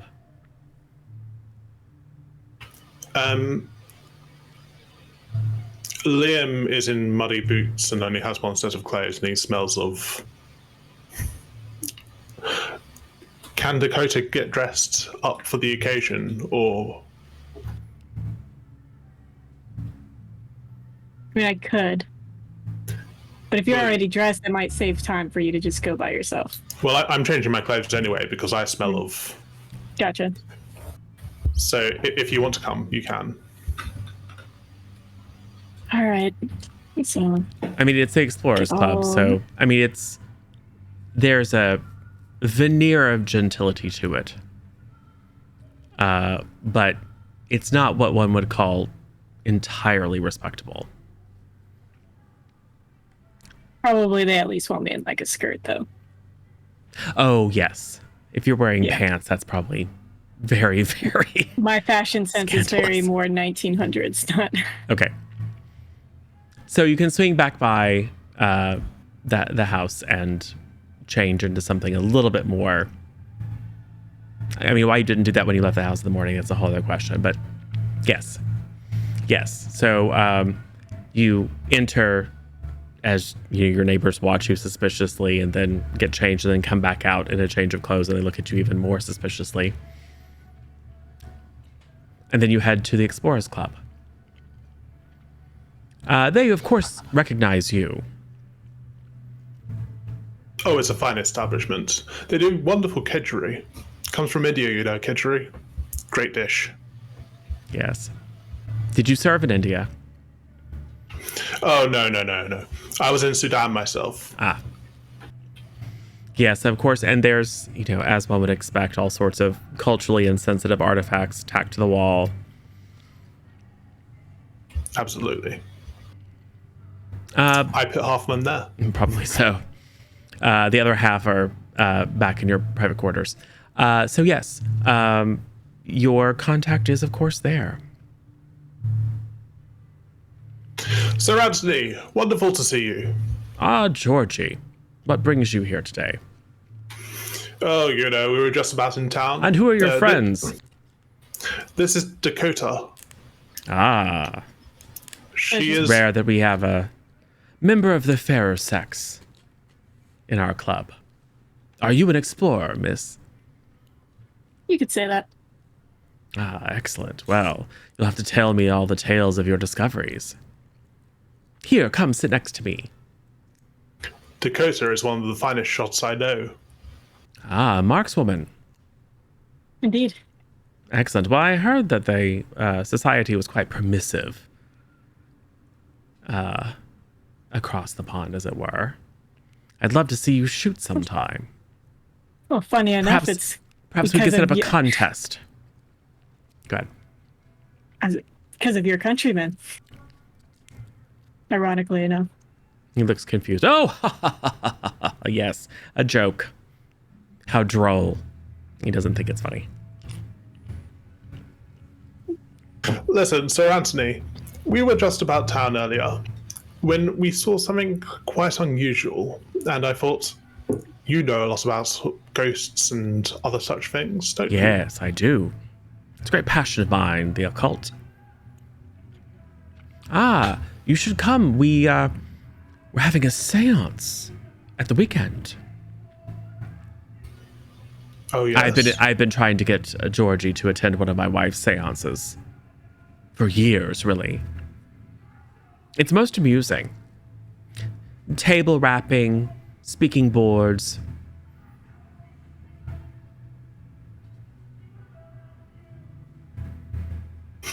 Anyway, we were at a building where one of our companions thought she heard something speaking to her in her mind. And we were wondering what sort of supernatural thing could do that. Most likely demonic possession. You should take her to the church immediately. Have her exorcised. I might know someone. Oh, yes? I thought you weren't allowed in churches anymore. Is she particularly wicked? A woman of loose morals. You see, the devils and demons often prey upon those of weak wills and decrepit morals. You know, she strikes me as quite an elegant woman. Quite majestic, even. The rich are never evil. You'd be surprised, my dear. That was a joke. More of your American humor. I'm afraid that we're not quite so cosmopolitan to understand your lingo. It'll grow on you. There was also a sensation, a pricking of needles. Did writing appear on her flesh? Oh, no, not quite that. As we were at this place, it was almost palpable the amount of heat there was, but there was no fire, and we could see quite intense burn marks upon a couple of the bodies. There were bodies there. Yes, perhaps more. It could be a demonic manifestation. And the workers reported hearing voices. Not as if the voices were talking to them, as if they were eavesdropping on a conversation beforehand.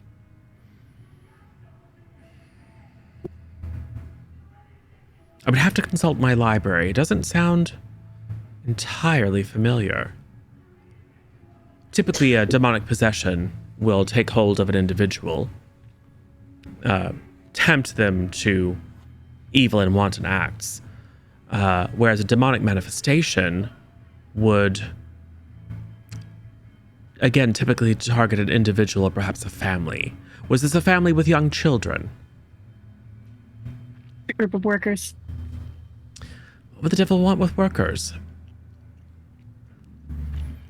No one of high station, no one of any particular innocence?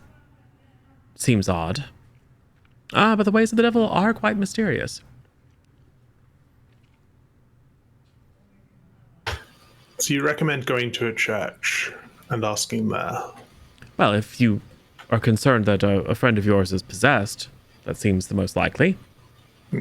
But if not, then I wouldn't set foot if I were you. Well, at least not without emptying your pockets first. We'll drop round later once you've had a moment to consult your books. Would you mind if I brought a couple of extra companions to your seance? Oh, please, the more the merrier. Excellent, excellent. Yes, I'll have a man drop an invitation by your charming abode. I look forward to it. Excellent. He will go back to reading his papers.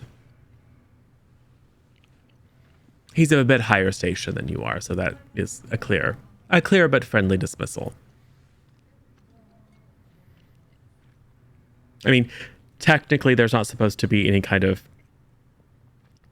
technically, all members are equal, but Right. you don't have a sir before your name, so...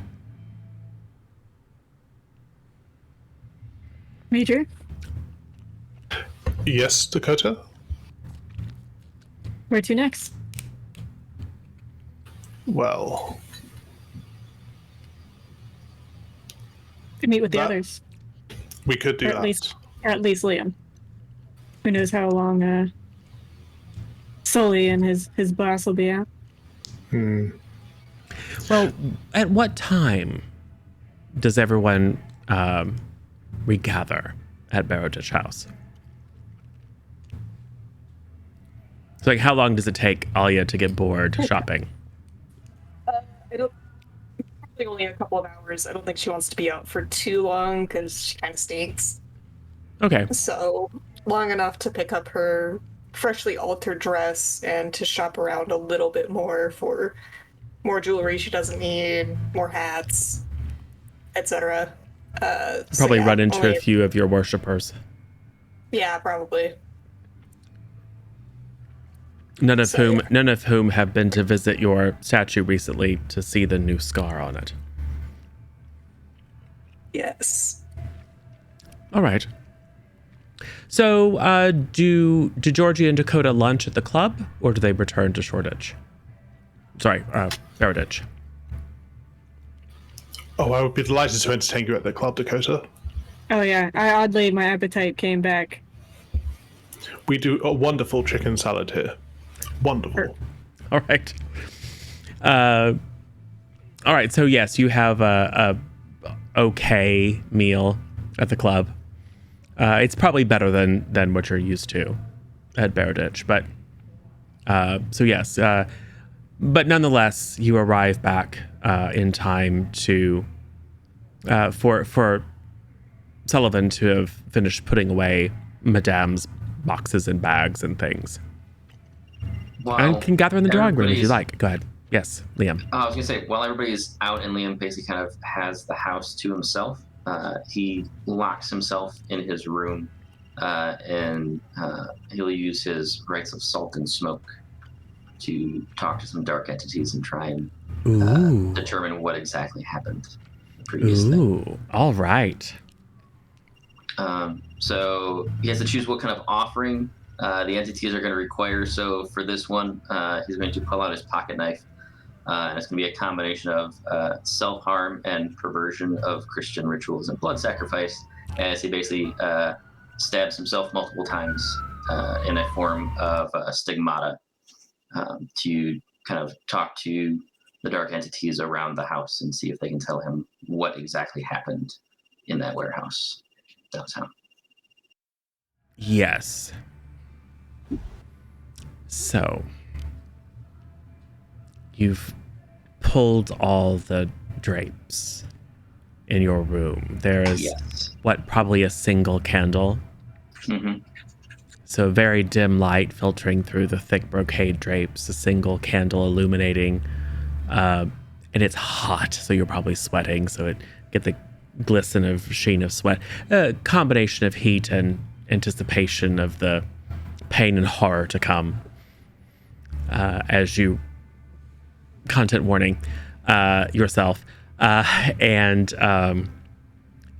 trace out arcane sigils in the... Someone's going to have to clean, by the way.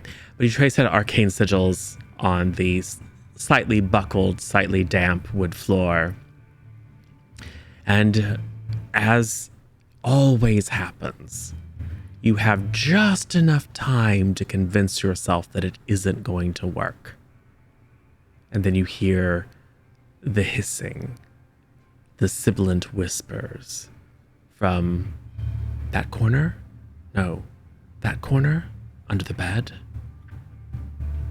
From up in the eaves above you?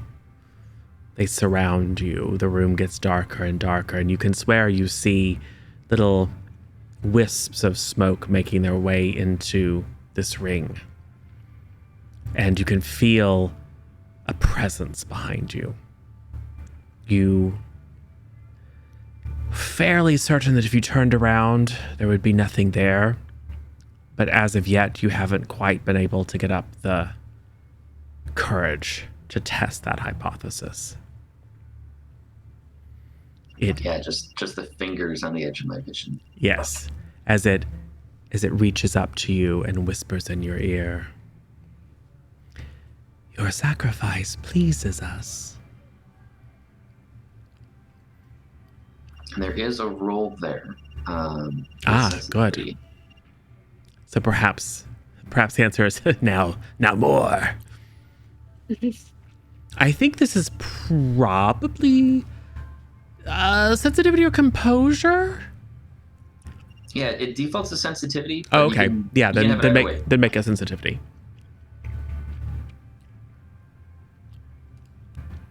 Ten.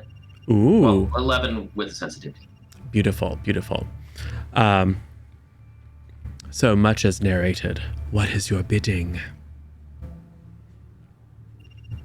I went to see that warehouse in the early hours of this morning. I want to see what happened to those bodies. All right. I think I would very much like you to make a day move. Okay.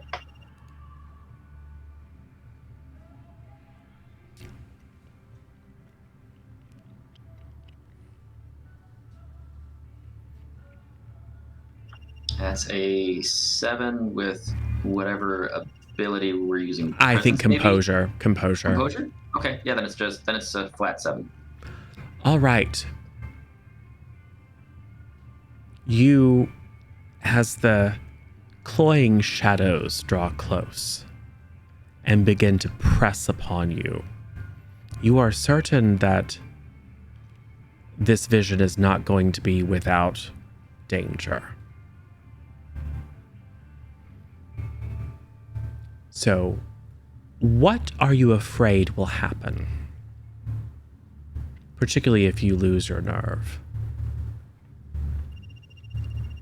Liam's afraid that it's going to be like a previous ritual he's been in where it looks like he's a viewer, but he's almost a participant. So whatever happens could potentially be affecting him in the vision. Yes.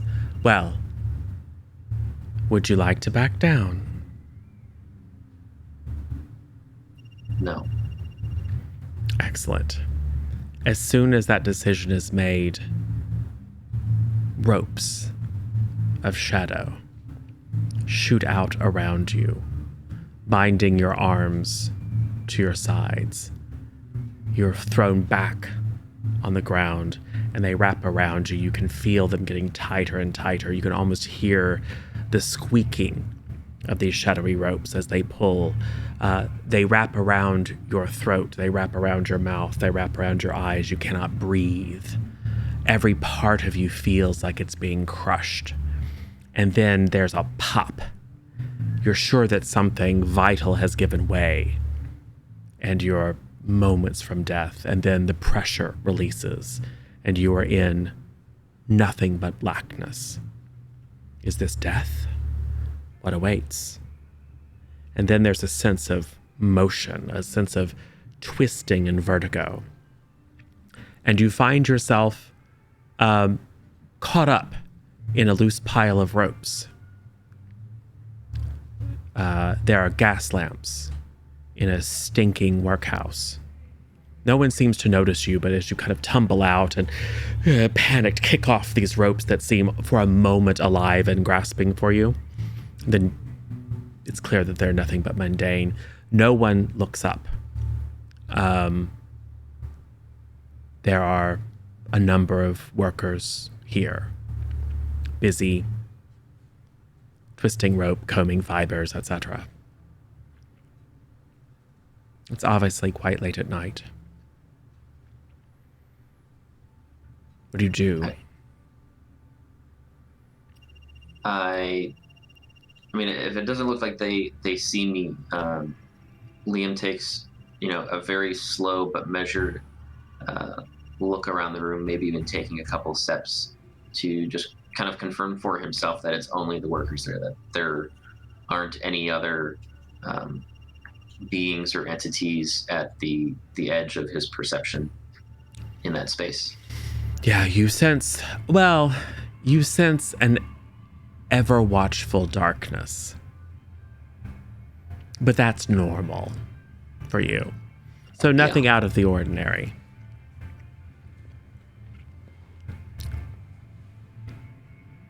Then he just kind of like leans against the wall. And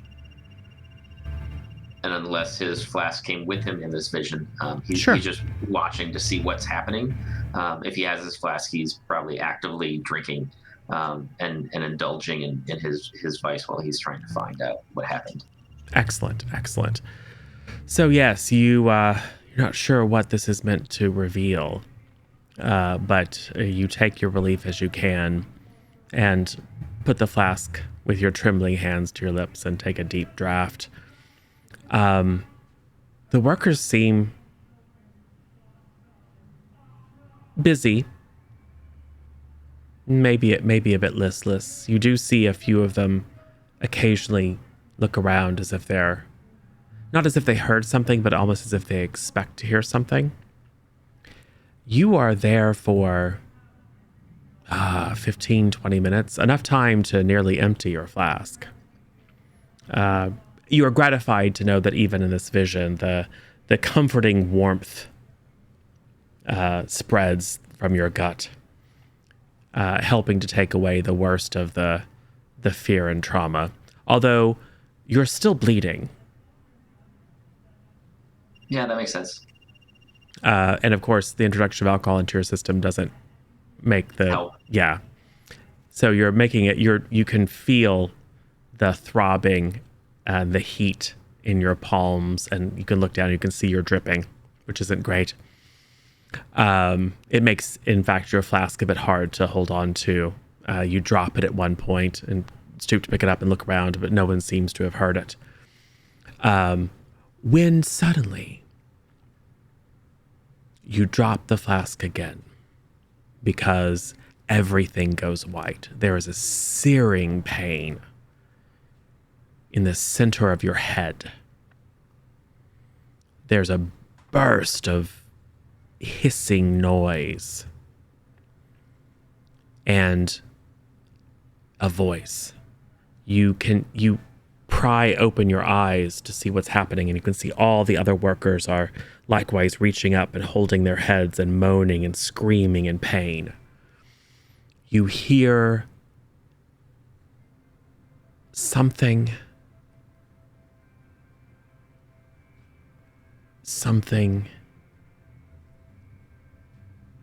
received, something Crystal Palace. Then the pain builds to a crescendo. You feel this spark inside your skull grow into a conflagration. The others begin to scream, unlike sounds that you've heard living people make before. They drop to the floor and begin writhing. You can see smoke pouring out of their eyes, out of their ears, as they, die in a horrible way. You feel the same thing, only you don't have the luxury of the release of death. It is the most racking pain you have ever experienced, and you've had some bad stuff happen. Until you awaken on the floor of your private quarters, back at Boroditch. As soon as Liam comes to, he opens up the window and just retches outside. Yes. You're quite the bloody mess. Yeah, he works on calling for one of the helpers and asking for some bandages, but doesn't give any details on why. He kind of keeps the door closed and just kind of peeks out around the side. Yes, a young scullery maid responds to your instruction through the door, brings you clean water and bandages. And as she opens the door and you reach your hand out, she screams and drops the bucket and runs.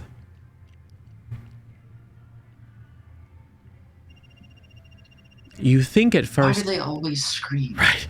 You think at first that it is the blood that she reacts to, which is odd because, but you then, for the first time, begin to look down.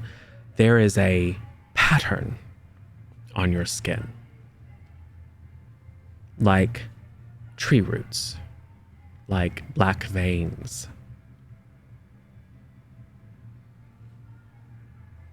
Oh, that's new.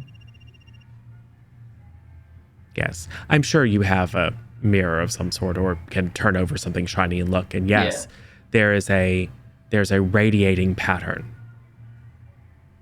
Thickest, kind of on your head and to one side, that spreads out and goes all the way down to your fingertips and toes.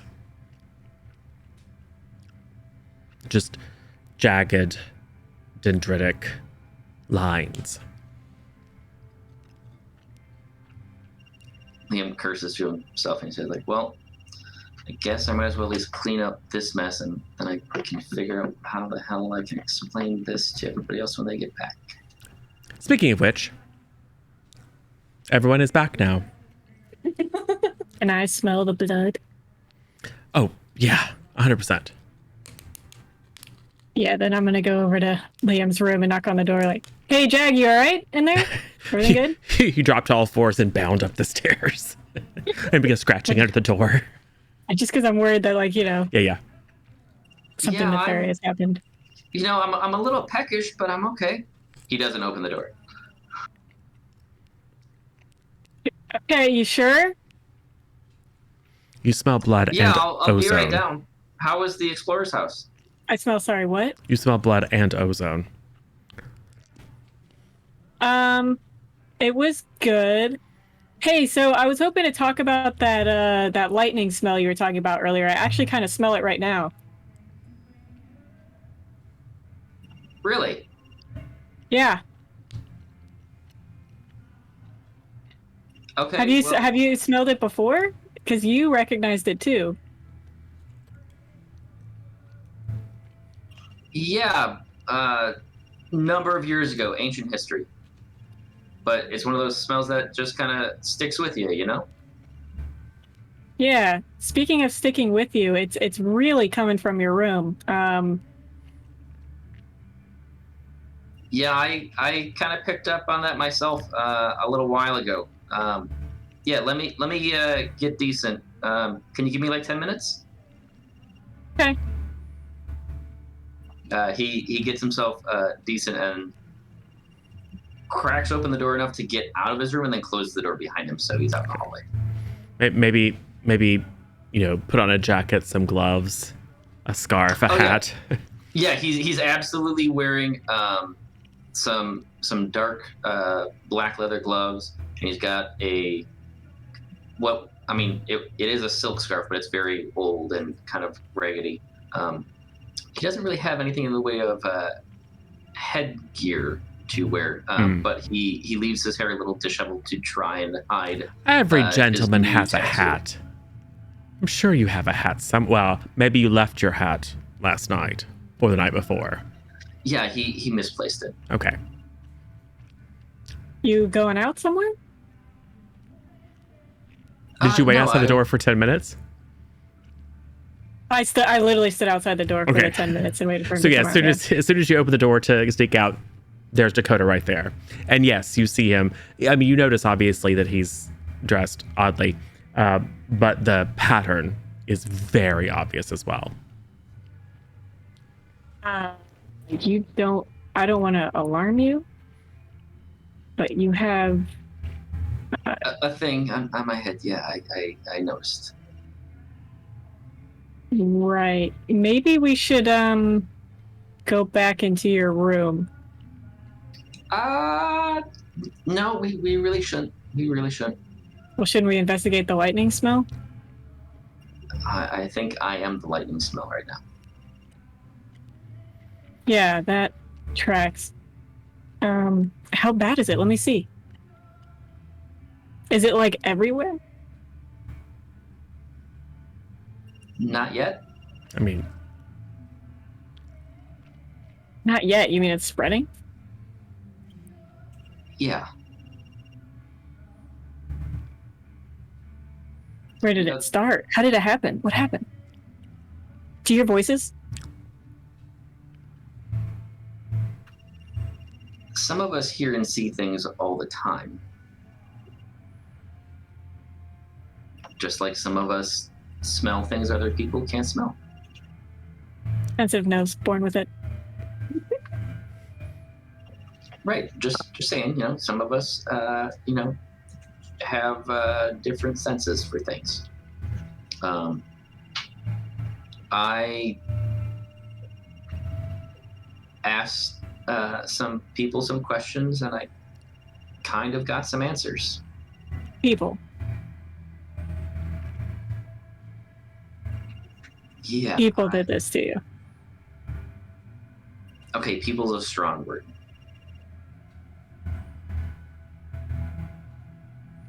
I'm going to do a vulnerable move here, since I'm kind of having an intimate moment with Dakota. are you engaging in your vice, though? Liam's absolutely drinking while he's having this conversation. Then yes. Absolutely. He's like, I have for a while been able to reach out and talk of a fashion with forces that others don't see or hear. And I was looking for answers on what happened last night. And I kind of got them in a fashion. So does this sort of thing happen a lot? He takes off one glove to show that his hand is bandaged. Only when I make it happen. Well, so I know which direction to take this. You're having an intimate moment. Is your aim to stumble upon a clue, or is it to invite another hunter to ask you about your past? Whereupon you must answer truthfully, but not necessarily completely. Aim is to stumble on a clue. All right. Continue. So I was able to see what happened in the warehouse last night. They were by themselves, and there was a voice. It drove them all to immense pain that stopped when they all burst into flame, as if they were struck by lightning or something. I didn't have the benefit of death to help me at the time, hence why I'm like this now. But the voice did say something received, something Crystal Palace. But I don't know what a Crystal Palace would be. You're, if not native to London, you've lived here a while, haven't you? No, Liam's only gotten to London for like a week. Well, no. I still think you would recognize the Crystal Palace. A little longer? Okay. So, what you probably know was the Crystal Palace was erected for, the 1850s, for a grand exhibition. But you probably only know it in that context. Like, you may not know whether it still exists or not, but you would find that name familiar. Okay. Does that mean anything to you, Dakota? No, something received is interesting though, because it would mean I don't know, in this vein, usually it's like sacrifices or somebody was. I'm wondering what was received, and I still don't understand the why. Why the rope workers? Yeah, the why doesn't make sense either. And it was the whole group except for their boss, which He is wasn't also there. strange. Yeah. Right, but he wasn't hearing the voices either leading up to it. Yeah.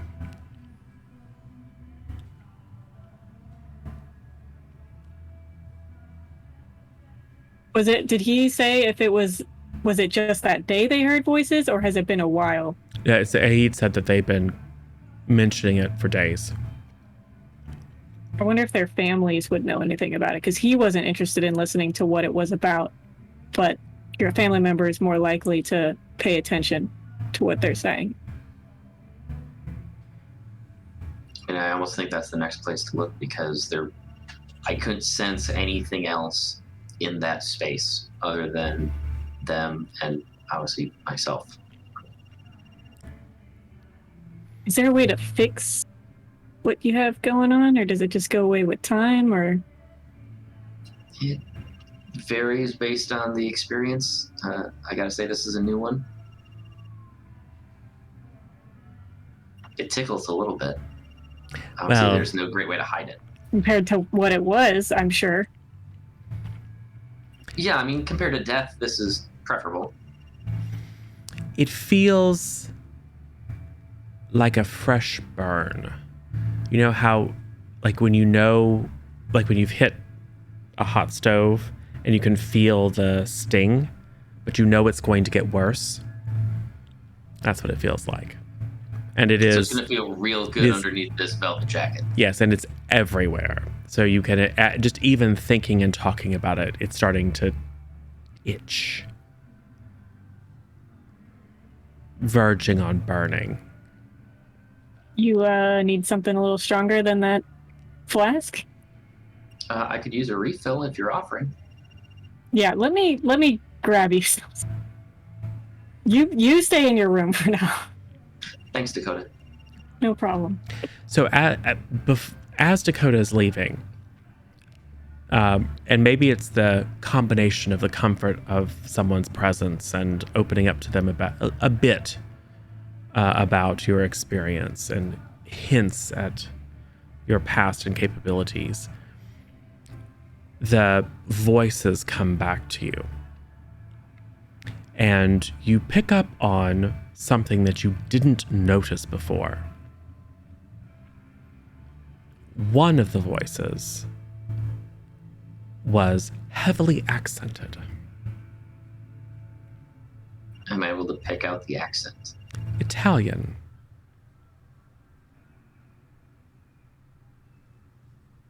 Now, would you like to be relieved of the traumatized condition or the scarred condition? The traumatized condition. All right, so note scarred, because that one's staying around for a while. But something clicks in your mind.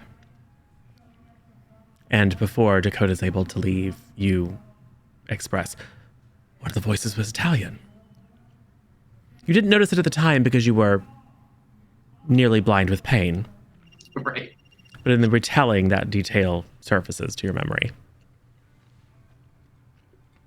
Oh, that's weird. I was thinking voices like, demonic, otherworldly, like not like actual people. That's interesting. Yeah, it's definitely another facet on things. So what happens? Then he goes back in his room, closes the door. Yeah, I'm going to grab that refill. Okay. Well, everyone else is here. What's going on? Everyone else sees Dakota come down into the drawing room and, to be clear, you were drinking out of a glass, Liam. Your flask is nowhere to be seen.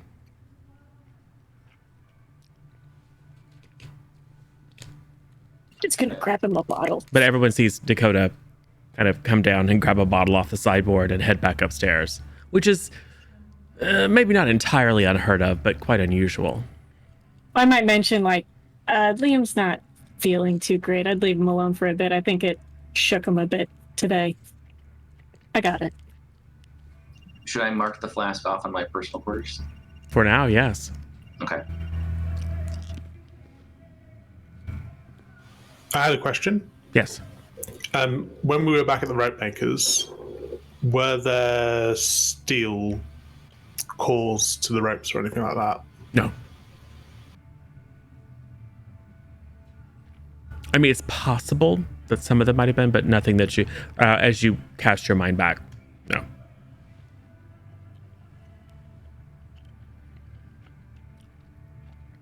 So anyway, I'm going to relate to Alia and Leonard exactly what's happened and how we've been invited to a seance. I'll join them after I drop off the bottle.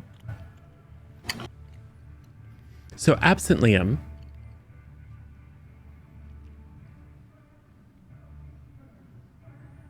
So, a seance. And is this a genuine thing or just playing the part? Oh, Sir Anthony is quite experienced in this sort of thing. I should imagine that if he says he can call a ghost, it will be quite spectacular. Well, it gives me an excuse to wear my new dress. Very well. Is Liam coming with us? I think it's best he stays in. Poor thing. Must be terribly traumatizing seeing all those bodies. He also had quite a bit to drink, so probably best we don't bring him out. Yes. Well, you can't deny a man his vices. Leonard, Speaking of which, can I go to my personal quarters and grab something? yes, of course. I will go to my personal quarters and grab some cigars. Excellent. And then just return.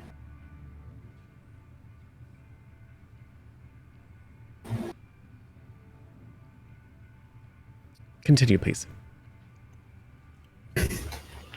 Leonard, have you seen a ghost before? Nope. Not even sure they're really a thing. The other suggestion that Sir Anthony had was that we visit a priest to talk to about demonic possession. I don't think that any of us are demonically possessed. Yeah.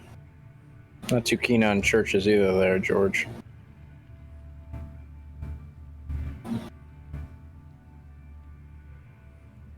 Hey, what? We try the seance. If people start talking in tongues, then we can go get a priest. Yes. Sounds like a plan. Well, the seance is tomorrow night. We could talk with the families of the workers. An excellent idea. That sounds like a lot of legwork. And I don't think, pardon me for speaking on your behalf, Miss Young, that you would like to go down back to the east side with your new dresses. No, not tonight. I've already sullied myself enough for one day. No offense, Sully, of course. We could go down to the morgue and see if doctors have turned up anything.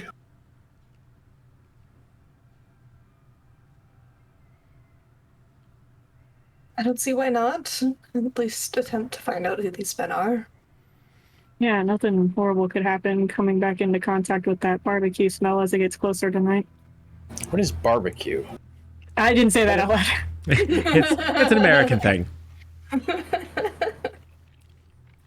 Westerners. Yes. Gross. It's true. So, some people are going to go to the morgue, yes? Is everyone going to the morgue? What time is it? Oh, mid-afternoon. Yes. All right. It'll probably be dusk on your way home. Great. Oh, no. Time is strange in 1899 London. So, yes. It's like Gotham. I'm sure Miss Young decides to change outfits yet again. Yes, naturally. I also had to wash off because. Yes. Do you, by any chance, maintain like any costumes? Yes. So, Oh, would you perhaps have a nurse costume for some reason? oh yeah. I mean, probably not to infiltrate a morgue, but But I absolutely have one. you have a variety of yes. Yeah, varying from scandalous to Nurses, more nuns, practical. headmistresses. Yes, Yeah. I think we get the It's a we very get the heavy gist, trunk, right? constantly carrying things. Glad I didn't take disguise kit now. You got it covered.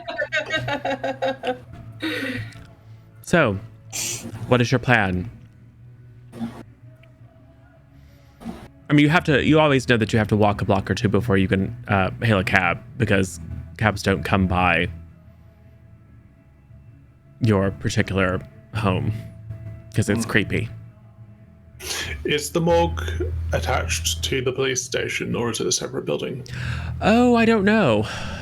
Probably. Scotland Yard is a thing now. Yes. So Rue Morgue is a thing. So yes. Sorry, Rue Street. So yes. Probably get us in. Call a favor.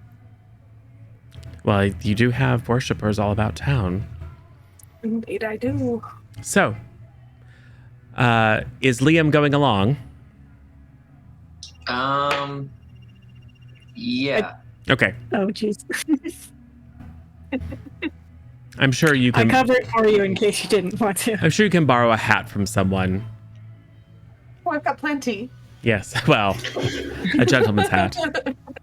Is the pattern I see on Liam's face the same pattern Yes. that I saw on the body? Yes.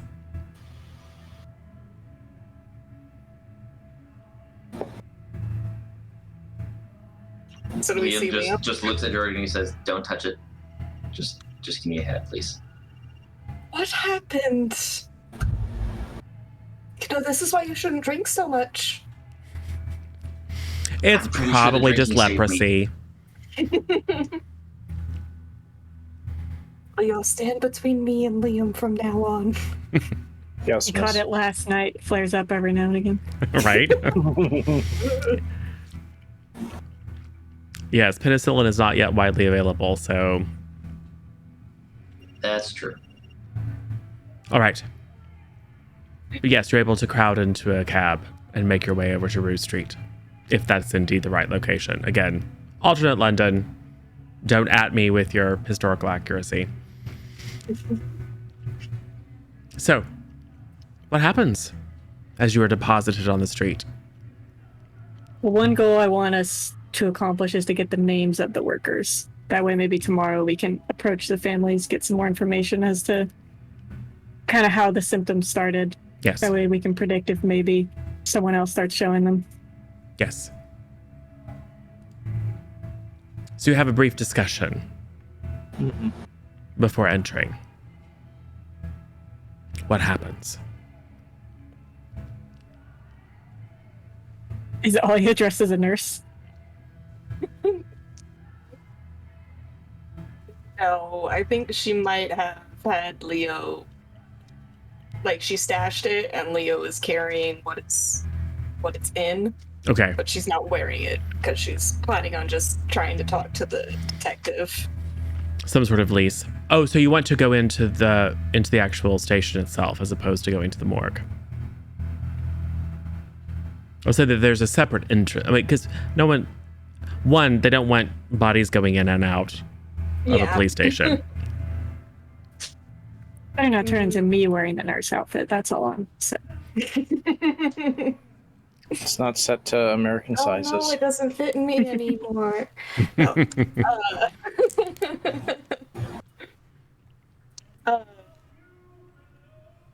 Do I reasonably think that if I chatted up the detective that he could get us into the morgue without us having to come up with more excuses? Maybe. You probably would have to offer him something. And you would have to suffer his presence.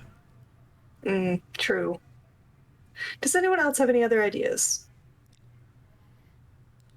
I mean, I look like a burn victim, so there's that. You want to? I'm sure the to be a mortician corpse? actually would like to see you, probably. Sure. If Do you the same smell marks are smoke? on the corpses, they'd probably be interested to. Liam, do you smell of smoke? No. I hand him a cigar. Maybe you should, You have a though. match? Oh, here, I've got you. Flick out the lighter. Liam, And then hand it to Leo fires up a to hand cigar. it to Yeah, Leo. oh, never mind.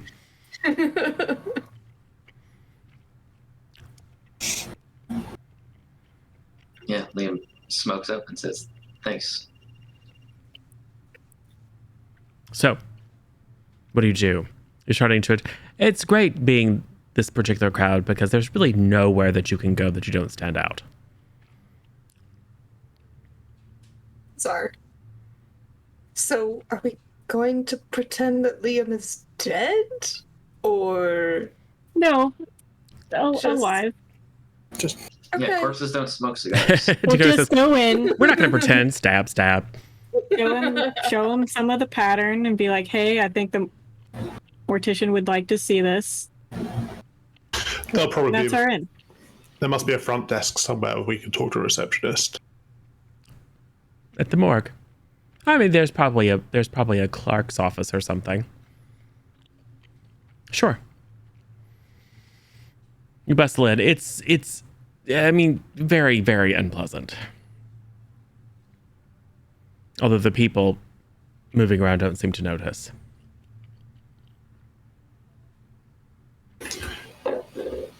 Hello, you there? Yes, yeah. You say this as you descend the stone steps. The one thing is that it's a blessed relief from the heat. It's a bit cooler in here, being somewhat subterranean and made out of stone. The smell is not particularly lovely. I'm sure Alia has a scented hanky or something, so it doesn't offend your delicate feminine nose. But yes, you see a man in a suit and call out. He looks at you confused. My name is Major Horrocks Hughes, and these are my compatriots. We're here to talk to a doctor about these recent deaths. Which deaths? The drownings, the heat exhaustion, the strokes, No, the fire deaths. the dropsy, the plague. burnings. Just goes off the list. The diphtheria, the typhus. The one that looks like this, and I push Liam in front. Boy, This is someone who's probably quite comfortable with the dead, but maybe not so much with the living who look like they ought to be the dead. It looks like it needs an ointment or something. This is not a. yeah, This is not or a. something. This is not a physician's office, sir. If you need treatment, I suggest you seek a private physician. No, but does this not look like the group of dead that came in today? Which ones? The ones that look like they were burned, but there was no Oh. fire. Oh, well, no. He's quite alive. Those Right. poor Yes. wretches were blackened. This is just some strange, probably highly infectious pattern as he steps back.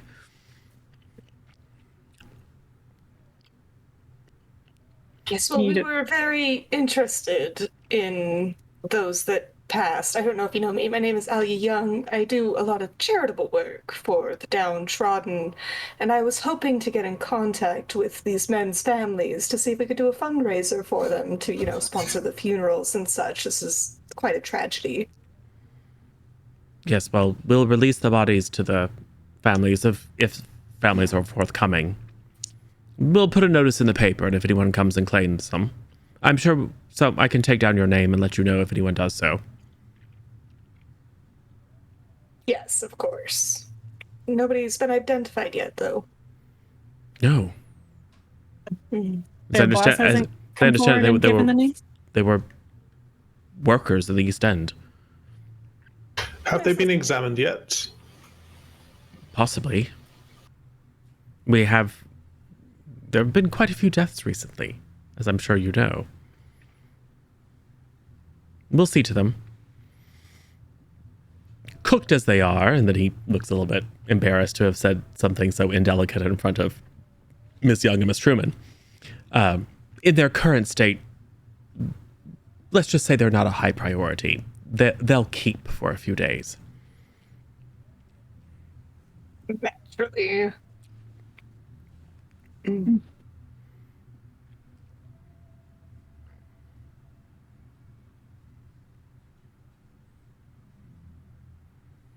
Well, this was a bust.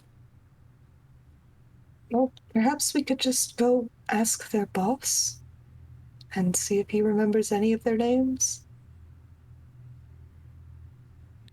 Well, the last time you saw him, he was in no good shape. Right. We probably have to wait until the morning for that. He was already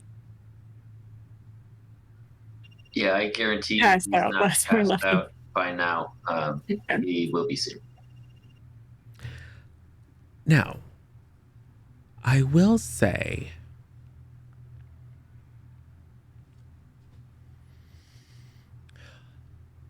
Sullivan, who is being the sort of attentive factotum, kind of waiting to be called upon. Sullivan, I think I would like you to make an information move.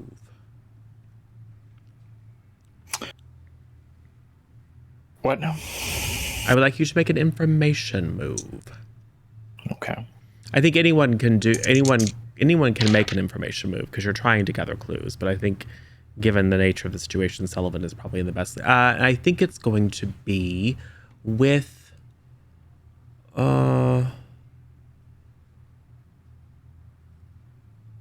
reason. I got a 3. It doesn't matter. No matter what it was with. What was your score, Sullivan? 8. 8? Excellent. All right. Sullivan is standing a bit back. So the clerk that you've been talking to has kind of gone below like a low wooden partition. There's a little desk there. He's fiddling with papers and things. I mean, he's giving you appropriate attention, but clearly he has a bit of work to do. So the rest of you are very focused on him. Sullivan is a few steps back and can see down the hall. And a few people going here and there. But what attracts your attention is a couple of roughish-looking fellows. At first, you assume they're here to deposit another unfortunate. But instead, they appear to be carrying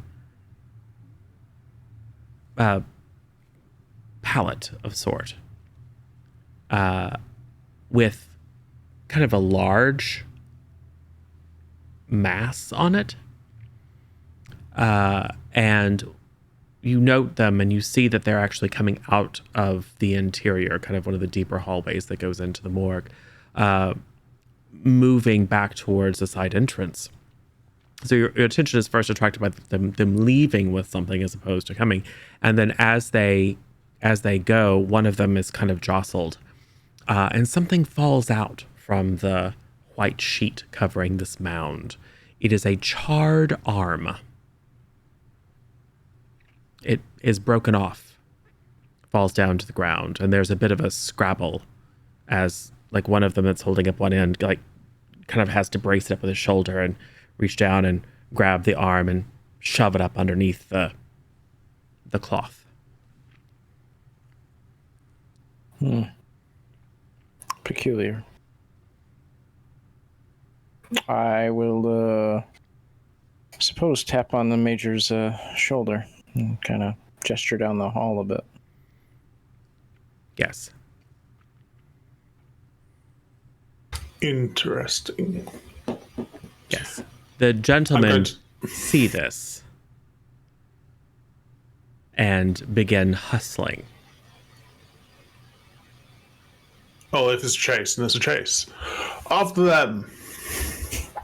Yes, silly, go follow them. Ace.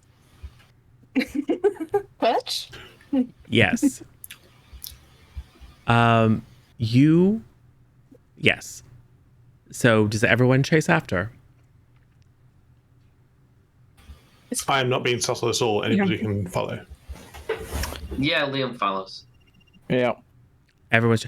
I think I would like everyone then to give me a day move. Now, what's make your roll. Don't tell me what it is, and I want to go one by one and have you tell me what you think might happen if you unexpectedly run into danger or lose your nerve. If you are unfortunate or lose your nerve. I would say maybe Dakota gets a little too caught up in the chase. Okay. And what is your roll? 79. What is it with? Is it with vitality? Yes, I think across the board vitality. Very well. You are going to do what you wanted to do. We'll come back to that in a second. Liam. Liam would be worried that as the burn is spreading, that he just gets racked with pain, and kind of everybody just kind of rushes past him, and then he's on his own. All right. And then he is a 9. Ooh, well, are you going to go through with it? Yes, because if not, he's the only one who's not chasing, so that he's still on his own. Okay. Alia. I think Alia is afraid that she's going to be seen doing something ridiculous by someone that worships her. Ah. All right. And I got a 12. Oh my. Very well. How about Sullivan? Well, Sullivan would be a little worried that because he probably followed Hughes directly after him, that he left his employer behind, that something might happen to her. Ah. I'll allow it. I mean, it's supposed to be harm to you, but harm to your employer. Harms me. It harms you too. Almost. Because of your unique nature, your unique nature and playbook. So, what was your role? 5. Thank you for that. And Georgie. I think in the Sudan, I have faced people with swords coming at me. Yes. And I'm worried that, if I'm alone, they would outnumber me if nobody else follows. So if they draw knives or something, then that could be on my mind. Yes. You're worried about this, about it becoming violent and escalating. Yes. I got a 12. Also a 12. Excellent. Well, so, Liam, you are more hesitant than the rest. And the tingling, itching has become a burning, has become a deep ache. And in fact, you do trip. The floors here are inexplicably slippery, and fall, and it just sends jolts of pain. And again, your vision goes white. And you clear your eyes and stumble after your fellows. But in your pain-addled confusion, by the time you come to yourself, you realize that none of your fellows are near you. You've taken a wrong turn. You got turned around and went down one of the side hallways. So we'll come back to that in a moment. Dakota and Georgie are just neck and neck. I mean, the athlete that Georgie was when he was young is coming back. And although your stamina isn't what it used to be, in short sprints, you're still quite spry. And Dakota's just, loping along at not quite abnormal speed, but almost. Mouth Did open. I hear Liam fall at all or anything? I think you're very focused on the hunt. That's fair, yeah. You two burst out to an odd scene of these two kind of ragged-looking fellows cramming what you're certain are a number of burnt bodies into the back of an automobile. These are not unheard of, but they are rare and quite expensive. In fact, I believe earlier this summer was the very first recorded fatality in an automobile accident. And in fact, they do draw knives and set upon you, but Georgie is prepared. You probably have your stick. You don't need it to walk, but a gentleman carries a cane. Yes. I also have a gun. Would you like to draw it? Yes. All right. So these two fellows look at you and see that it's only the two of you. And one of them being a woman beside, they decide that probably discouraging the witnesses is expedient. And they begin to advance with knives. One of them lunges at Georgie. Georgie knocks it aside with the cane, wrapping the man very painfully on the wrist. Dakota, do you shoot one of them? Absolutely. All right. You pull out your revolver and blast one of them. Likely not are you going for a headshot? Oh, center mass. Always center mass. Ah, very well. The enormous explosion of it's extremely loud, right? You hear screams around you because gunfire is not common. You're also right next to Scotland Yard. So you can anticipate there's going to be a bit of kerfluffle momentarily. But yes, you catch the gentleman in his big barrel gut, and he probably hasn't felt it yet. There's a moment, but he's kind of knocked back and looking shocked and drops his gun and, they shot me.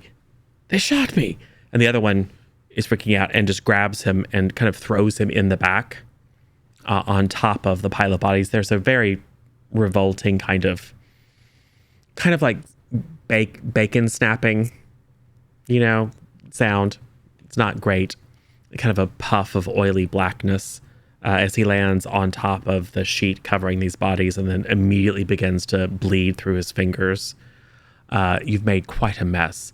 At this point, Alia and Leonard come out. And the man that has been gut shot, through his pain, his eyes light up at the sight of Alia. Mistress, what wrong have I done you? Shut up, you! He begins to try to climb out of the back of the vehicle to come and debase himself at your feet.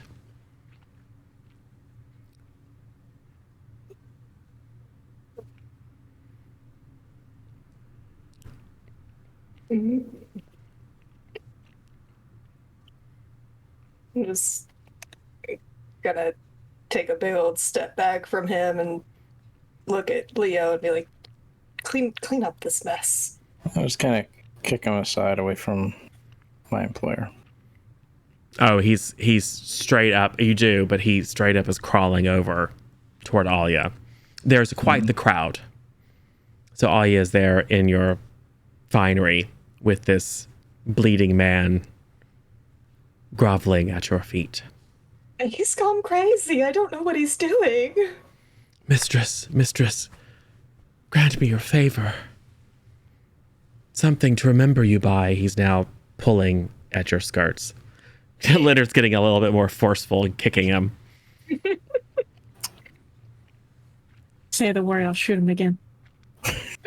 Can I bend down and just punch him in the back of the head? Yeah. Easily enough. So now you are beating a gravely wounded man. He's fine. Around the corner from Scotland Yard. Yeah. What happens? Yeah. I mean, I'm going after the other guy. All right. Are you going to leap into the car as it takes off? Yes. Okay. So wow. the other one has decided that his compatriot is a lost cause, and so he leaps in. I mean, I don't know if he has to go around front and crank it. I mean, technology, whatever. But yes, he is about to make a slightly rapid getaway. And you leap, I'm assuming, into the back. And that smell of burnt bacon fills your nostrils. That arm's looking real good. Right. Maybe they're still a little bit juicy on the inside. Who knows? And as the vehicle begins to pick up speed, careening, carriages are coming by, horses are rearing.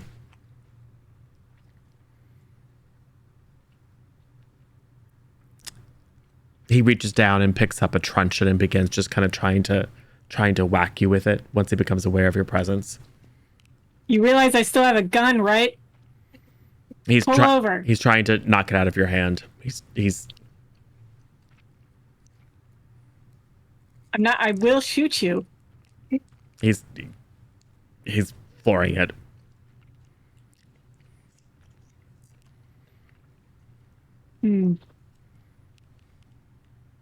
But how is he able to reach me from the front if he's driving? He's got one hand back. He's just wildly swinging. Okay, I'll just stay out of reach of it. Yeah. I mean, he might, catch you weakly on the shoulder or whatever, but he's in no position to actually do you harm. As he careens away, what do? Where are we going? You're just having a conversation? Sure. Either you're taking me to where you were taking these bodies, or I'm just going to shoot you as soon as you stop. The rest of you see the car take off with Dakota in the back. I'm sure she's fine. I'm sure he's cursing up a blue streak, but he doesn't seem to. He doesn't. I mean, you're a woman after all. I mean, you did shoot someone, but I mean, this all happened in seconds. He probably still hasn't quite processed. He's in full fight or flight, and it's mostly flight. So if we keep riding to the dusk, it's going to be real bad for you, bud. He careens around a corner, picking up speed. What is everyone else doing?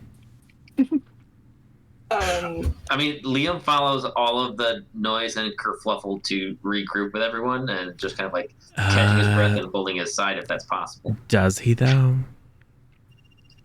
I mean, I think so. Liam hears something and is attracted by the sound. That would also happen, yeah. And you think you're finding your way back, but instead, you find yourself in a tiled room. The gas lamps here are lit, but they're very, very low, so it's quite shadowy. You hear the hiss of the lamps that reminds you slightly of the hiss of the sound. It brings back a white wave of pain through all these scars. You kind of have to brace yourself. Yeah, Liam's life is pain right now. Yes. As you come back to yourself, you realize that you've braced yourself on a slab that is currently occupied. I take a look at who currently occupies the slab. Well, I mean, it's covered in a sheet. Oh, I'll pull the sheet back. It's probably middle-aged man, quite thin, or he would be quite thin if he weren't so bloated. Probably fished out of the river. Is it just the one slab in this room? Or Oh, are there no. multiple? Oh no, there's probably 14 of them. Okay. Hiss, sputter.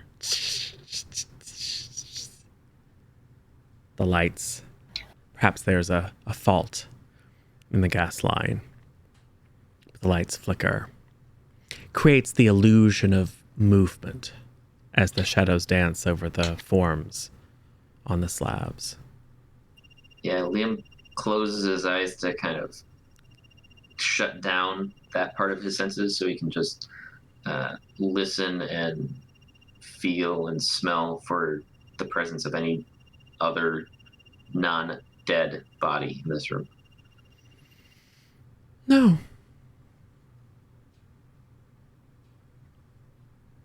You have a sense of relief.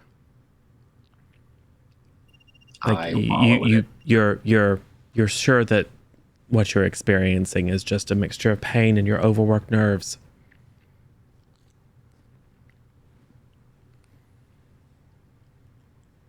Well, thank the old gods for that. Should probably figure out where the heck everybody else went to. Do you open your eyes? After a very long moment, like he probably has his eyes closed for a good 5 heartbeats. Yes. But yeah, then he opens Long his eyes. enough to assure yourself that everything here is fine and safe. Sure. And then as you open your eyes, as often happens, the realization that all is not well comes at the last moment. And the proof of that is that all the bodies are sitting up. Stiffly. What are you lot doing sitting up? Lay On back their, down. you say that, stiffly on their slabs. And they turn to you and they say, "He is coming." And then they shudder and arc and seize violently, flopping around. Several of them roll off their slabs and begin beating a tattoo on the tiled floors with their heels and their hands. Ungodly sounds escape their dead lips. He is coming. Liam walks very quickly out of the room and mutters under his breath that this was the wrong day to lose his flask. Yes. So, that happens before you're able to join up with everyone else. What's happening as Dakota goes for a ride? I would like to address the witnesses. This man was a traitor to the crown. He deserved everything he got. Are you sticking around waiting for the police to come? Given that you have just, well, someone else murdered him, but I mean, he's not quite dead yet. But he might not make it. I'm not He's just sure we napping. are. I'll utilize Giveth again and drop my scented hanky. Yes. And it's like, they're the guys who are like, "Oh my gosh, he's dying and touching me, and my friends he- disappeared." He grabs it and smells it. Thank you, mistress. And tell me where they went. He motions for you to come close. Yo, give me another hanky. Grab another one and hold it up. Yeah, I'll hold it over my face. My hands are a bit bloody right now. Do Right. you want one? And bring my breast. You can knuckles. pick his pocket square out of his pocket and Yeah. go down. So you get close, holding the hanky up a bit. He coughs and little flecks of blood stain your pristine white, or his pristine white pocket square. And with a death rattle, he says, Marconi.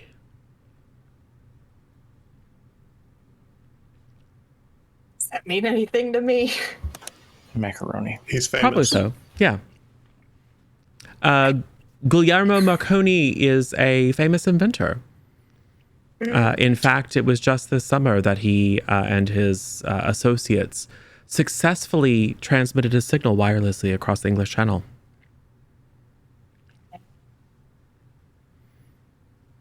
Opening up a new age of communication and all sorts of potential warfare applications. Being able to communicate and coordinate troops from a distance, from a central location. The almost instantaneous transmission of battlefield intelligence is, I'm sure, quite of interest to Georgie. Georgie, do you know anything about a Marconi? The man who patented the radio. Wireless. Yes. Yes. He's quite famous. He owns a large company, I believe. Would you happen to have a way we could get in contact with him? I mean, I'm sure I could find his address, or we could talk to a member of the club. But we are going to throw a party. Oh, I can throw a party. Yes. All right. Dakota. What's happening with you? Guys, what's this guy doing? I've just been He's joyriding in the back. just trying to get away. You're He's- gonna run out of gas eventually. So if you so petrol, whatever it is here, whatever they use. yes, you're just gonna ride until he stops. Yeah. Okay. So, What am I gonna jump out at a high rate of speed? well, I mean, It's it's not that high a rate of speed. Right. It was like 50 miles an hour, wasn't it? Oh, less than that. Yeah, it's. I mean, you couldn't catch it running, but it's not appreciably faster than a cab at a full clip. So, and he is driving quite recklessly.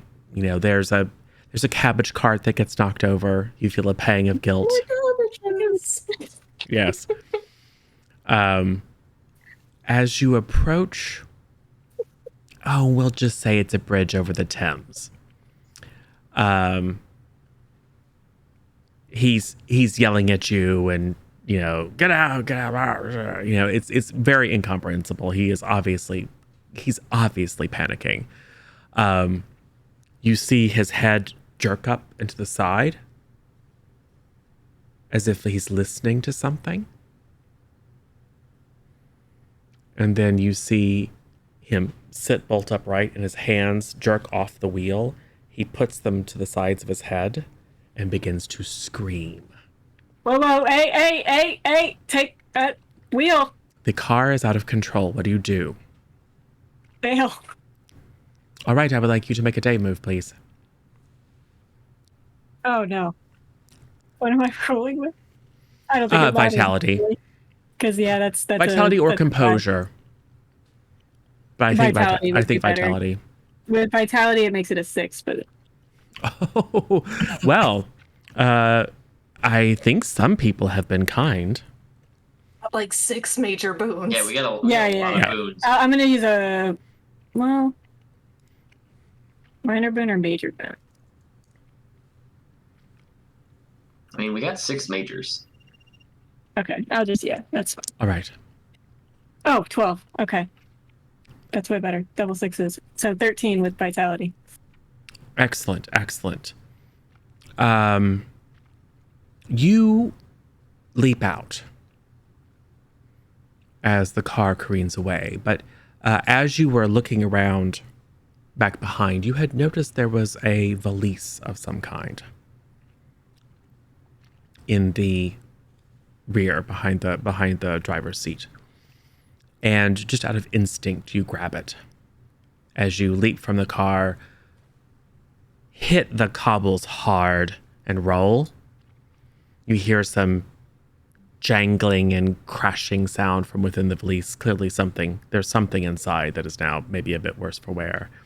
And then there is an almighty crash, followed by squealing of metal on stone. And then splash. As the car hit the stone railing, broke through, and has now fallen into the Thames. You are battered and bruised, but alive. And you've made quite a scene.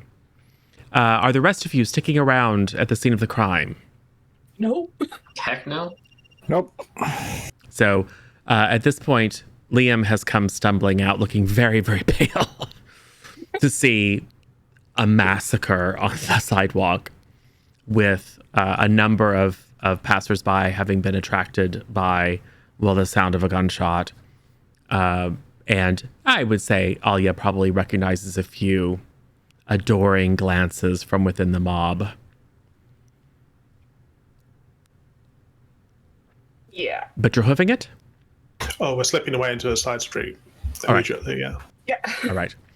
So just in time, very, very cinematic, you all cheese it, run around, and probably Georgie has the instinct to stay back a little bit and kind of peek your head around the corner, and you can see the constables kind of swarming around the man, immediately going and asking people what they saw.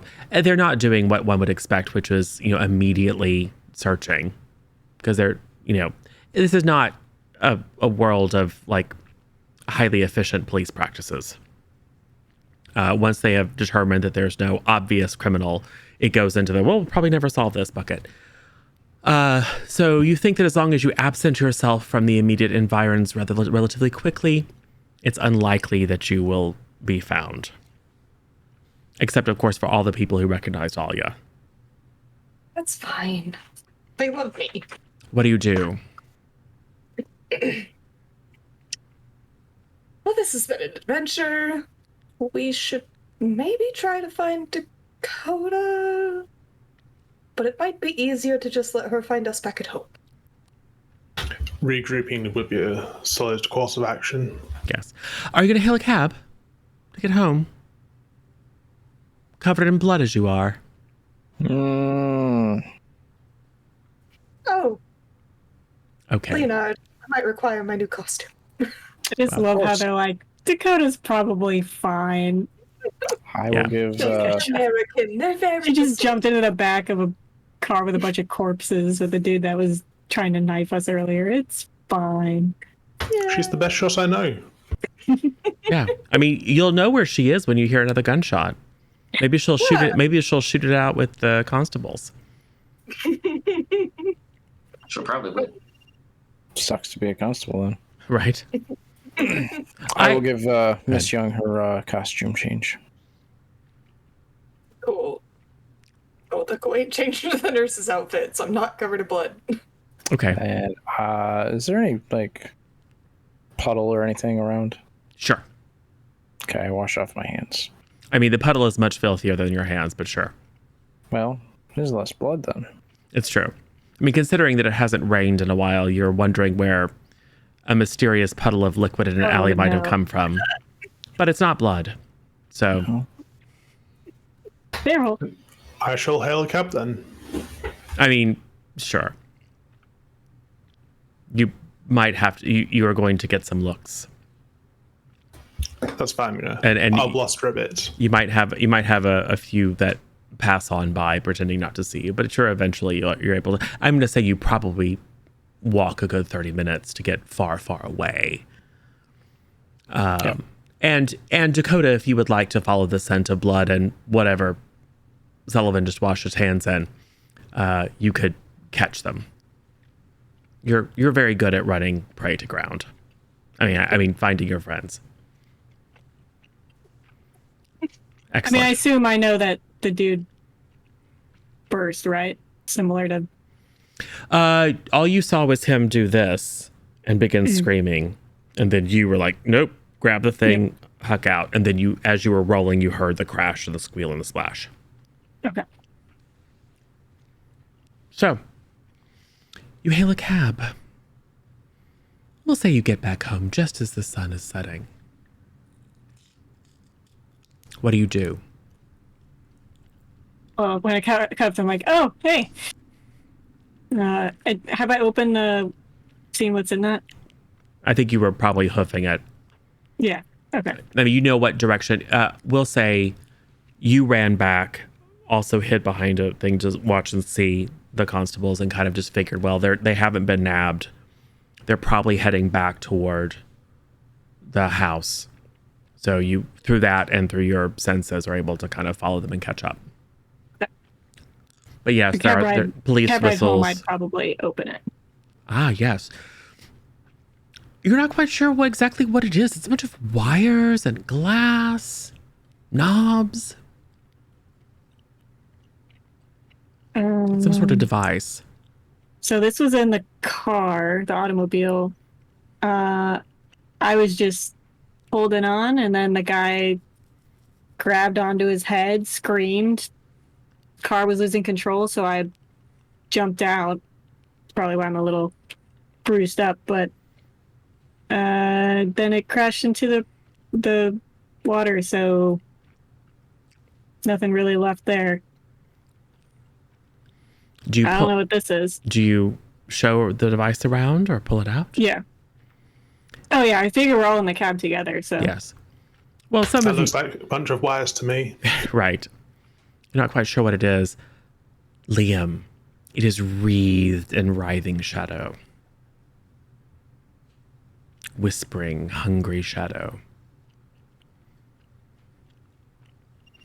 Upon the sight of it, a jolt of white pain runs from your temple down to your fingertips and toes and everywhere in between.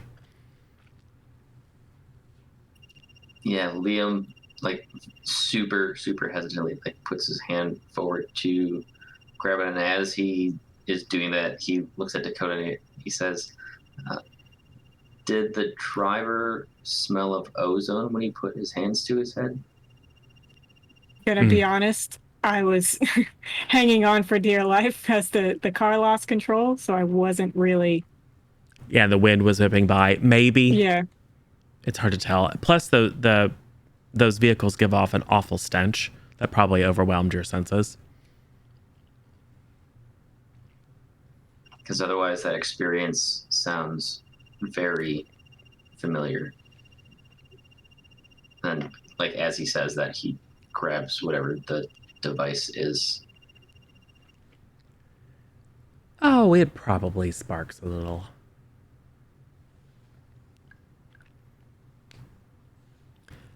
Something inside glows a bit.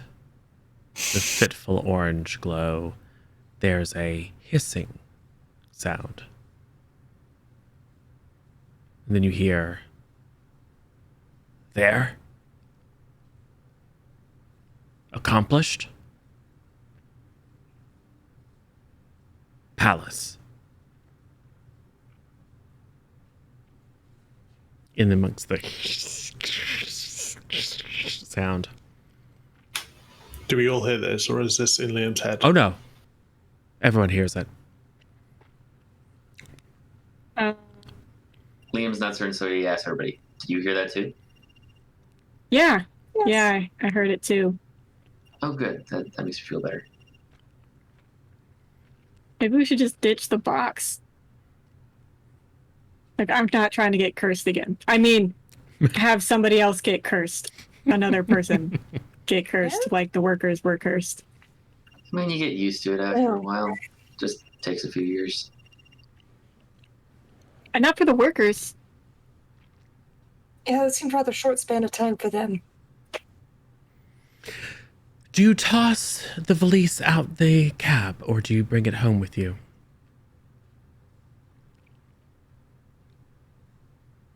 Liam holds on to it. All right. You bring it home with you. Does the coach driver notice the valise? I think it's a closed carriage, a closed cab. So, I mean, he might have seen that one of your number was carrying a bag of some sort, but Actually, 2, because Leonard was carrying a bag that had A Alia's nurse. change in it. Yeah, so. And probably noticed that there's flecks of blood all over you, but someone offered him a substantial tip. It's a bar fight. Sure. I was just tending to their wounds. Yes, he's decided that he doesn't want to know. So we'll say he's somewhat less surprised when he sees the crumbling edifice of Barrowditch and deposits you outside its crooked gate. He very quickly snaps the whip of the horses and takes off at unnecessary speed.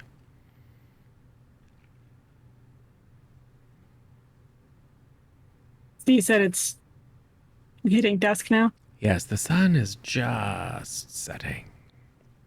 Great. So does anyone have any moves that trigger at dusk?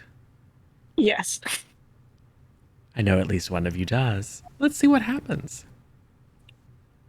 All right. Well, mine's the quickening. So a little bit of a curse that causes me to become savage, even feral, to the point where your body physically changes. At the start of the dusk phase, roll with composure or sensitivity, your choice. And then, various things depending on how I roll. Bad things if I roll low. Oh my god. How many major boons do we have? 5. I'm going to probably use some major boons. Because if I roll low, then I basically lose control of my character, and the keeper puts the curse in play. Yeah, really awful things happen. Like all this other business is no longer your biggest problem. It's bad. That's better. All right. I got a. Is it plus vitality, composure, or sensitivity? Composure, sensitivity, your choice. Okay, I put 1 in composure, so then that would be an 8. Oh, okay. You are drained. You realize you were probably drawing upon your cursed nature at the beginning of the chase and all throughout.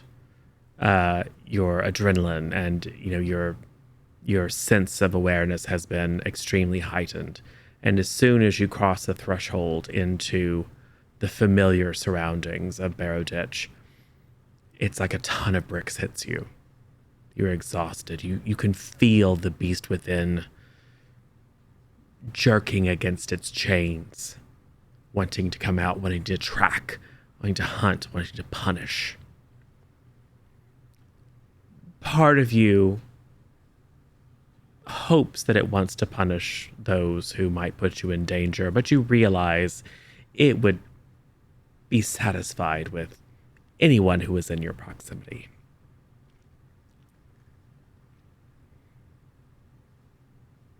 So, Dakota swoons at the threshold. I don't know that anyone else has any dusk moves that need to be resolved. So, what do?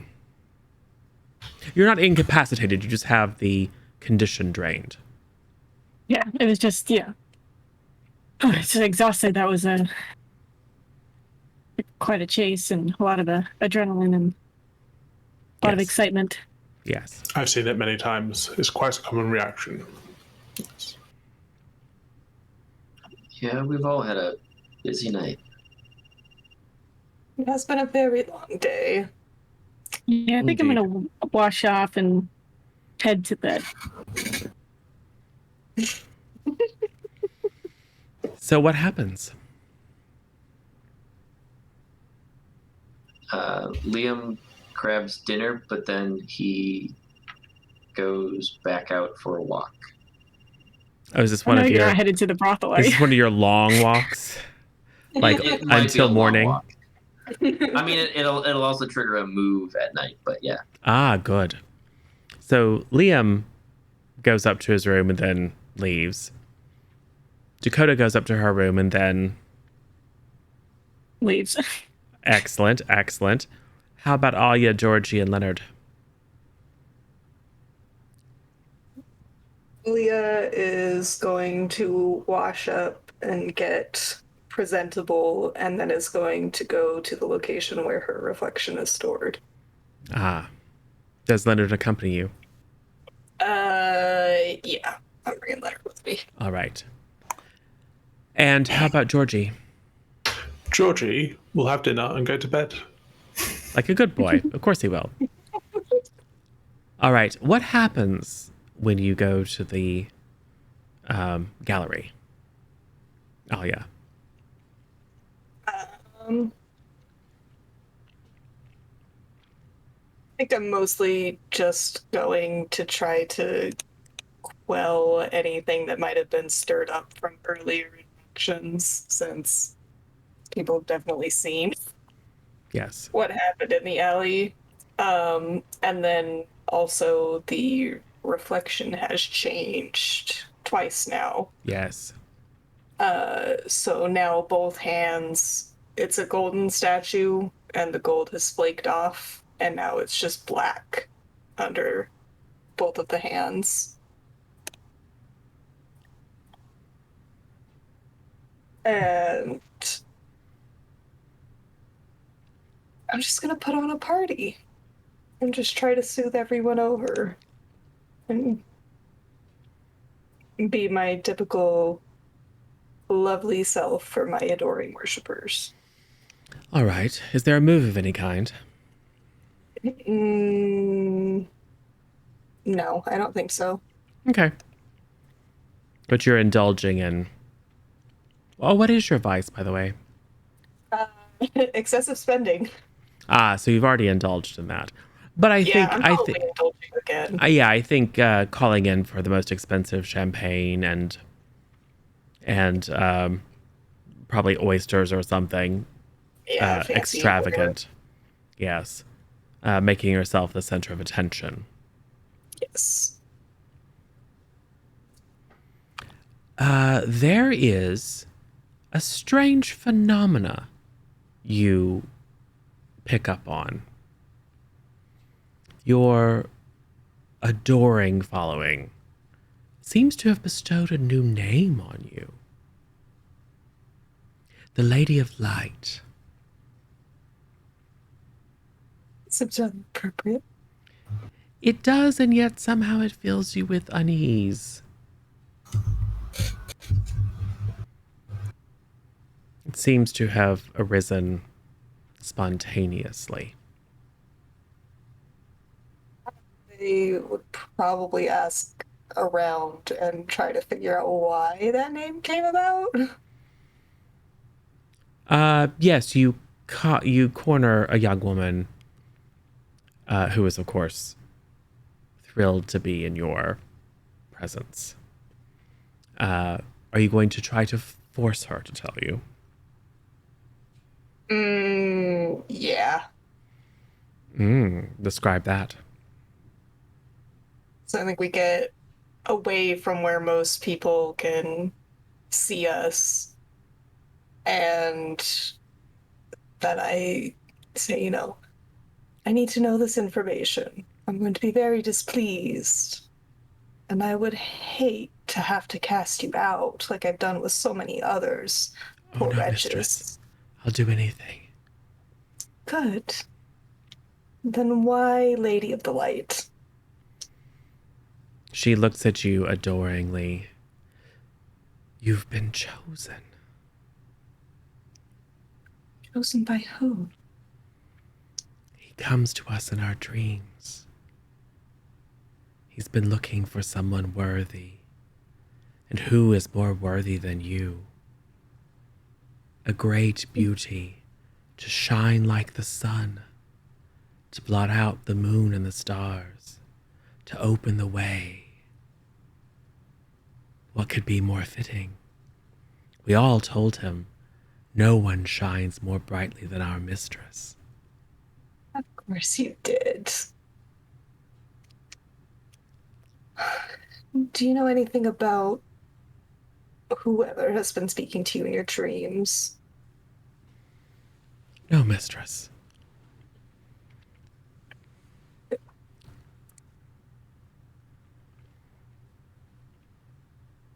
Have I done wrong, mistress? I mean, I tend not to care for those that speak for me. I should not have told you about him. It will No, you ruin did the well. surprise. A surprise. My apologies, mistress. She picks up a glass, she breaks it, and she stabs it into her own jugular. Oh no. Oh, good. More blood. For me to Sully. Deadpan reaction. You need to come clean this up. Of course, miss. She falls to the ground. Lifeblood leaking out the wound. Smile on her face. You will meet him soon, mistress. Can I And then drag that somewhere else? The eyes go dull.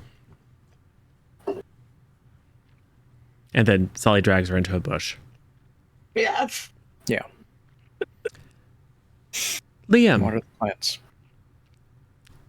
I hear you have a move. I do a beacon in the dark. When Liam walks the streets of London at night, his consciousness spreads across the city like a vast spider web, and he gets to roll with sensitivity, and stuff happens. Excellent. Well, make that happen.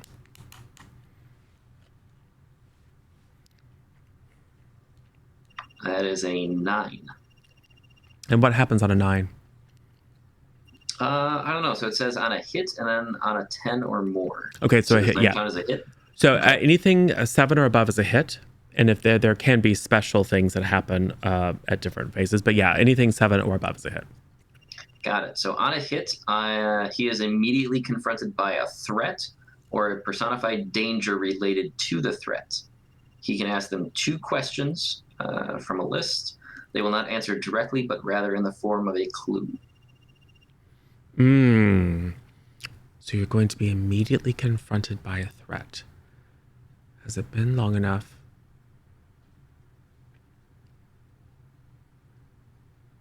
Yes. So you are walking, casting your mind out, and it's not telepathy per se, but you do have a great sensitivity for the state of the city and its occupants. It's hot.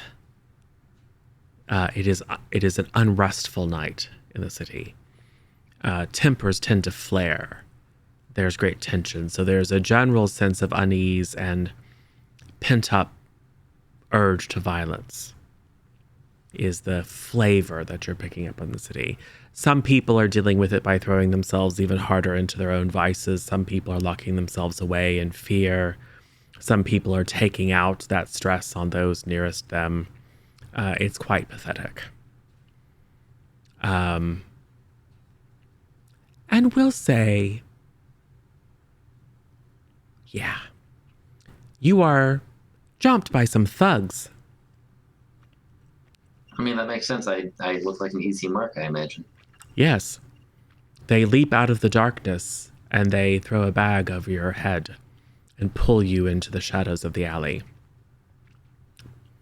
They pin you to the ground. The grotty, disgusting stench of rotting garbage around you. They don't smell much sweeter themselves. After some perfunctory pummeling, they pull off the bag off of your head.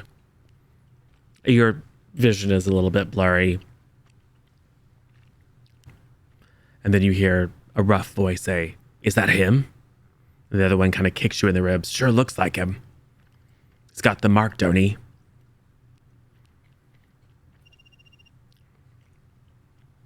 What do you intend to do? "Hush you," and he cuffs you back of the hand. Your head slams down against the paving stones. See a few more stars.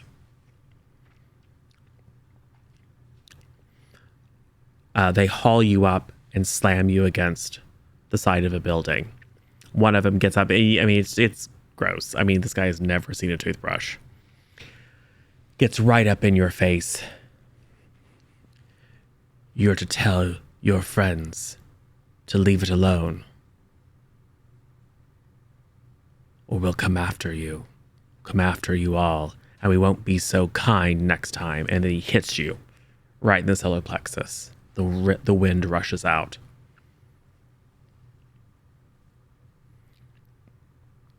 Well, I appreciate you being so kind right now.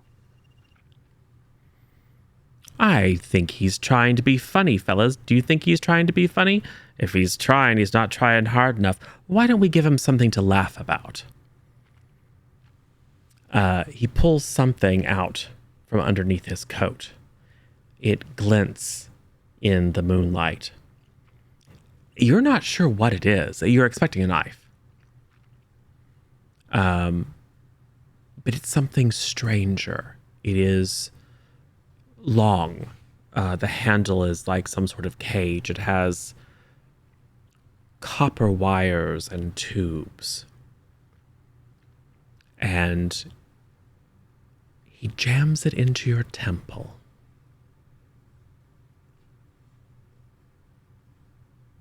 Okay.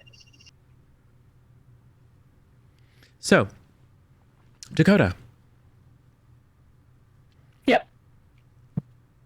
What's happening? I'm looking for my vice. Which is? Prostitution. Okay. I just, gotta dull those senses, Okay. So you Gotta and keep Liam the have a beast lot in at bay. common. Yes. So does anything extraordinary happen? You know what? I mean, I think less so because I don't think male prostitutes are that much of a thing during this time period. It's probably just me finding some dude that's, Oh, there's all kinds. Don't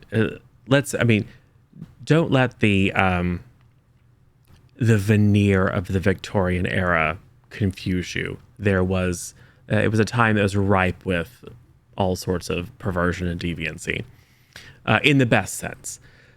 So you can find basically whatever you want. The problem is, you're barely under control as it is. I would like you to make a night move, please.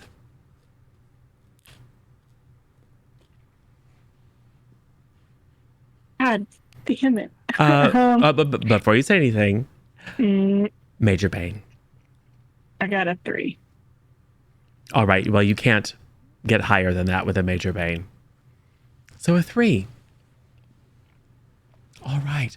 I think what you fear is losing control and eating someone. Probably being seen to be a beast. There's the other side of the spectrum, too. Yes. You find a I'm very drained right now, You find it's your self-control that's drained. The beast is immune. So, yes, let's actually mash those up. So you find someone that you think it will likely fit the bill. It becomes apparent, however, that this is a rough fellow. And you decide maybe that it's best for you to call your engagement short. He has other ideas. And, well, the camera moves back from the seedy alley where you had gone for your assignation. The gas lamps casting your shadows up against the wall of a nearby building. There's gruff voice of a man becoming more insistent. There's your voice sounding for all the world like a helpless female in a bad situation. And then your voice begins to change and your shadow begins to change, becomes much larger, hunched over. The man is obviously not very bright and probably drunk, and it takes him a moment to realize that he is looking death in the jaws. Then we hear a roar and a scream and a slash and a splat and feeding noises. I did skip dinner. That's my bad. Yes.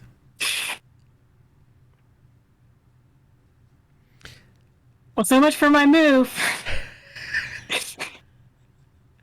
Well, I think that counts. Oh, it's doing my vice. Don't Well, you? I don't think so, because if that's counting as I would have to re-roll. Because I roll to indulge in my vice for like other benefits. Well, you can now go and indulge your vice if you'd like. The night is young. Okay, that's better. What is it with the vitality? Cool. I think you have even more reason to silence the voices. Yeah, I'm gonna use a minor boon and bump that to a 10. All right. So what's the result on a 10 plus?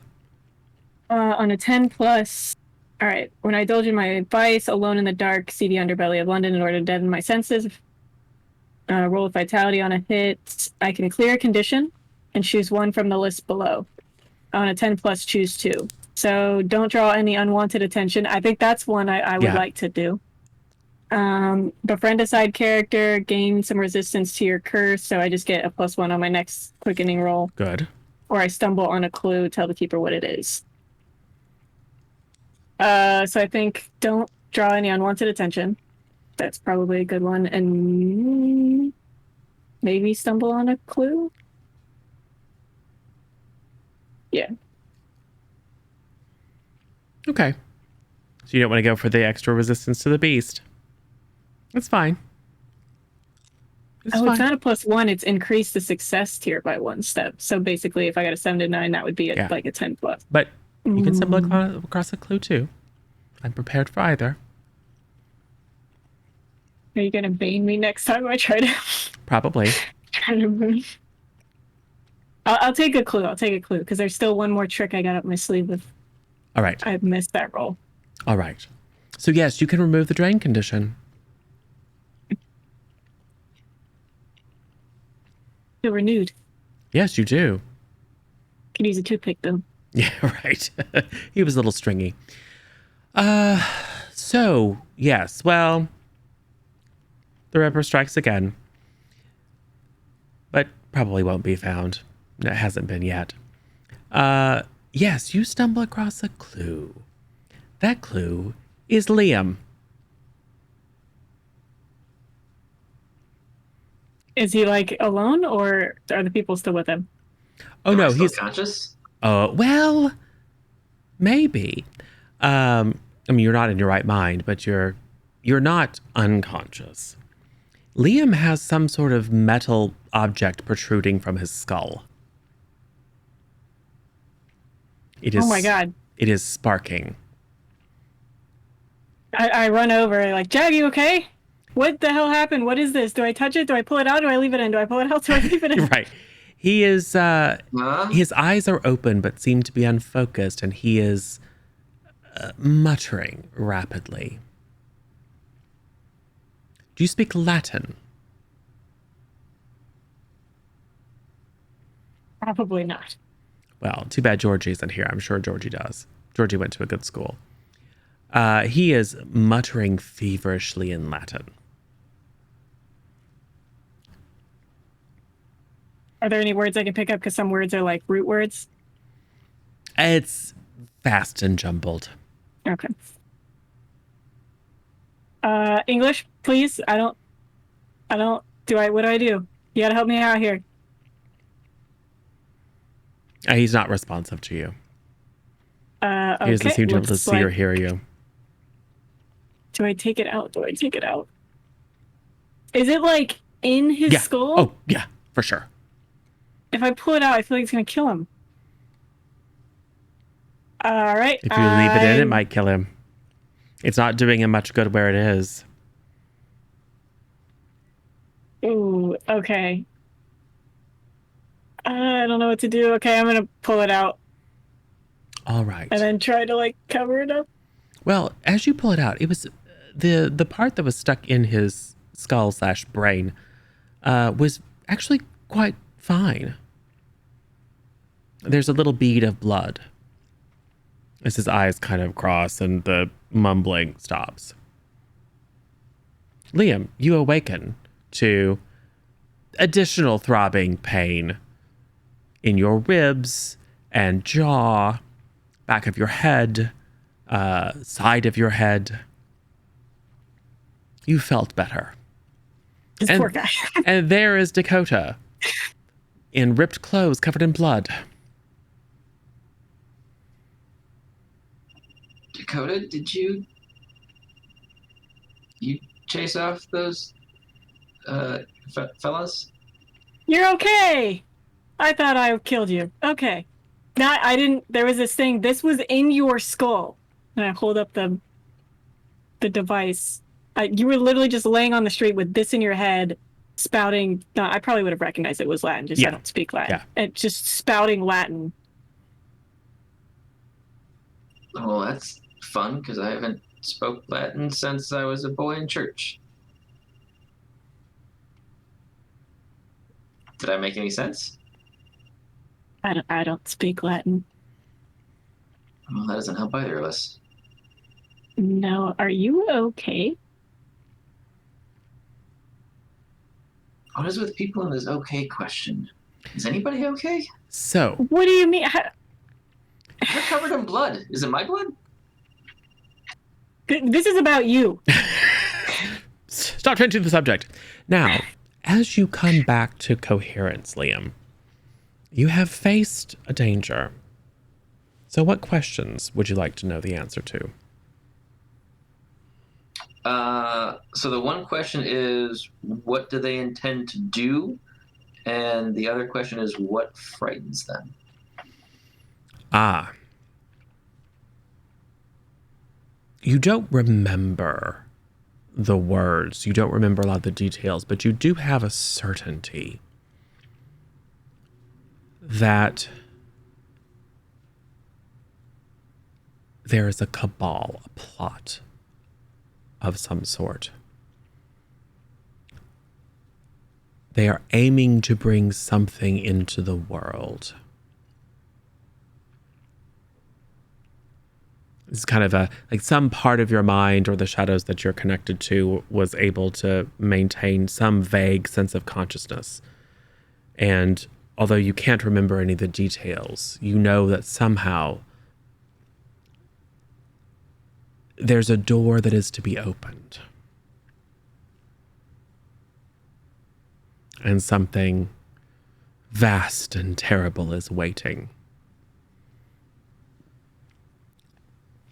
And the thing they fear the most is that thing.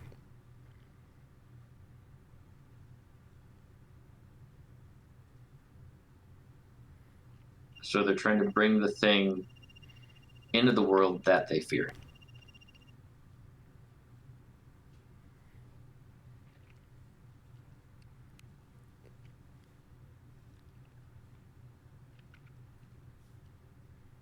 It's,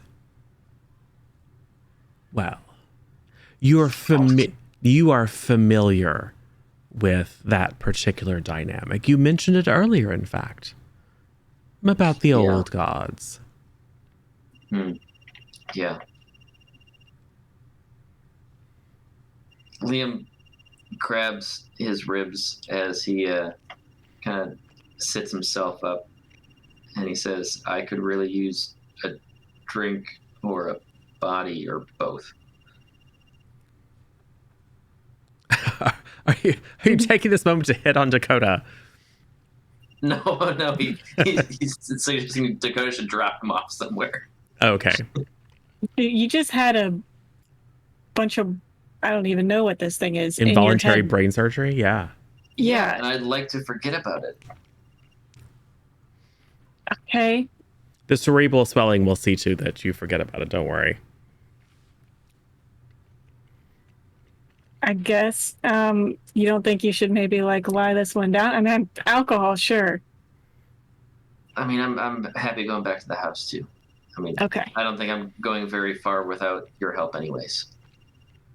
Yeah. All right. I'll help him back. Who did this to you anyway? That is a great question that's easier to answer when your head is not in a burlap sack. Okay, we'll talk in the morning. All right. Sounds good. So, at various points throughout the night, our two murderers, our accomplice and our near murder victim, make their way back to Barrow Ditch. Meanwhile, Georgie is just up in bed snoring. No But big to deal. be fair, there was only one person I murdered. You murdered one and Alia murdered another. I didn't murder her. She killed herself. I mean, sort of. I mean, look, it might be a cult, and she might have done it to appease me, but that doesn't matter. Right. And one could argue self-defense. I'm just Yes. So there was the guy you shot, there was the self-defense. prostitute you ate, and there was also the car crash driver. Technically, the person she shot, I beat afterwards, so I would be the murderer. Oh, you are for sure But that, I'm fine with that. you're a full on Part of my accessory role. multiple times. You're an accessory to a couple of, well, at least one homicide and at minimum criminally negligent homicide. fleeing the scene is also definitely a crime. Yeah. So you're all super upstanding citizens. Georgie's fine, however. Georgie is in his bed, asleep. Dreaming, perhaps. What does Georgie dream about?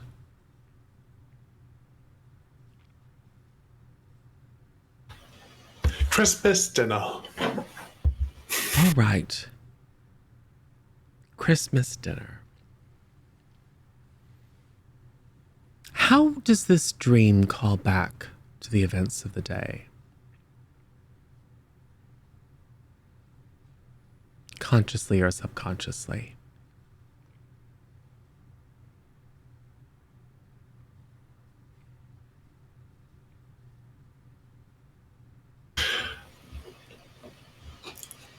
At the Christmas dinner, which was where many friends and family gathered,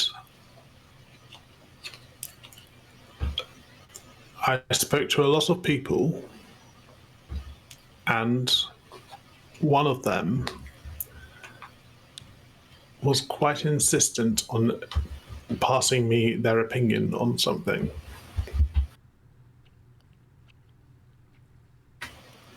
They wanted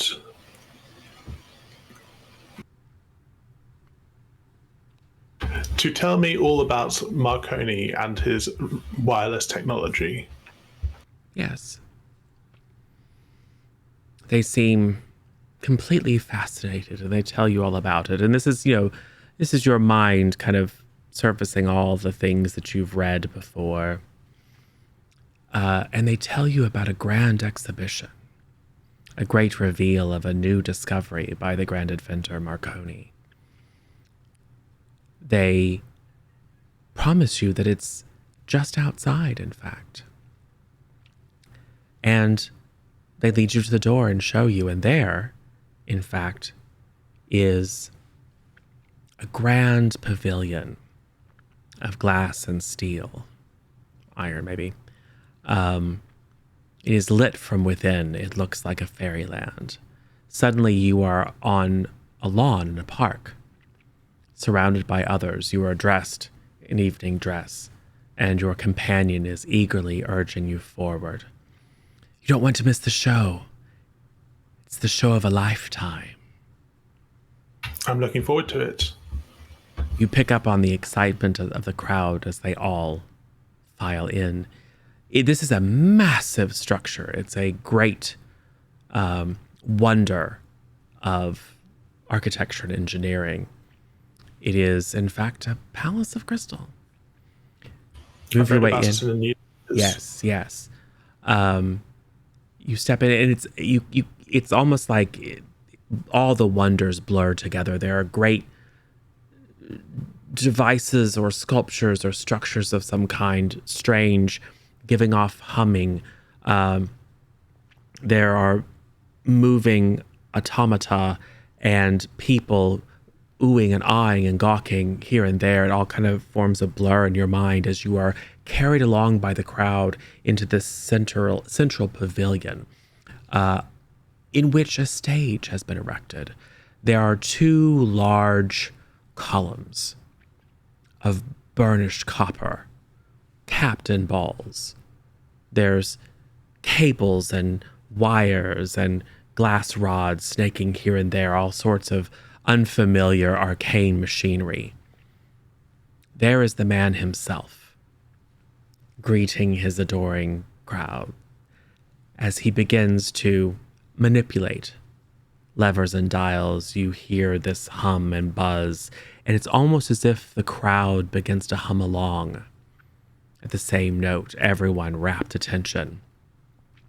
A familiar figure steps out of the crowd in a lovely crimson dress. It's Alia. She steps forward, up one step, up two steps. Attendants come to the side, unbutton her dress, and it falls from her. She steps naked in between the two buzzing columns, and there's a bright flash of light. It's wondrous, and then it's terrible. The light grows and grows. There's something behind it, some force, some presence. You can feel it pressing on your eyes. You can feel your eyes growing hot. You can feel them begin to bubble and burn and turn to cinders in your flesh. You can feel your skin starting to crack. You can feel your teeth exposed as your lips burn away, as this great presence behind the light renders you into ash. I think we'll stop right there. So, this is our version of the Between. We're not doing all the mechanics. It's a kind of a modified version. We're not using the exact setting, etc. But it is certainly inspired by a really great game by Jason Cordova, who is also the author of Brindlewood Bay, which we used for our Monster She Wrote series. Really like his work. He is an independent creator. Go look him up. He's actually got how to play videos on YouTube, so go check that out if you want to learn more about the system proper. But as with all of his work, it's beautifully written and beautifully laid out and very, very thoughtfully designed. Couldn't recommend it more highly. And of course, it's powered by the Apocalypse, which is a core system that we very much enjoy. So, we'll come back to revisit these folks with more trauma and disaster as things go from pretty terrible to even worse in the coming sessions. So, hey, let's do the thing that we do and let everyone know who you are and where they can see you next. Let's start with SJ. I'm SJ or SJ_sidekick. This is Nyx. I don't stream, but you can find me here a lot. I'll be here next Thursday for this again. Nope, Thursday after. Oh, just kidding. Thursday after. I'm Erthos, or Lord Erthos. I haven't streamed in years, so that's not likely to happen or change anytime soon, but you can find me in the chat for C+ content and a number of the other folks here that you'll see on stream all the time. So I'll be here in a couple weeks. Hey, and I am 98 Tough Lover, Tough for Torfilton, or some of the variety nickname. I'm also a variety streamer on Twitch. You can catch me tomorrow streaming Masks Rainbow. I can't remember what time we're starting, but I think 7:30, 8 p.m. Central Time. And then I will be back here on Tuesday for Alien. And then back here again for the continuation of this. And August 20th, we are picking up Masks Pandora's Box. So lots of masks and tabletop RPGs, because this is my life now. Yes. Go, Betty. Hi, I'm the back when I stream on Twitch. I'm also a variety streamer, gamer, whatever. I will also be here on Tuesday for Alien with Tuff, and then I'll, of course, be back for this the following week. Hello, I'm Twi'lek. I've been playing Georgie Horrocks Hughes, and next week I shall be playing somebody who has been incinerated. Maybe. Awesome.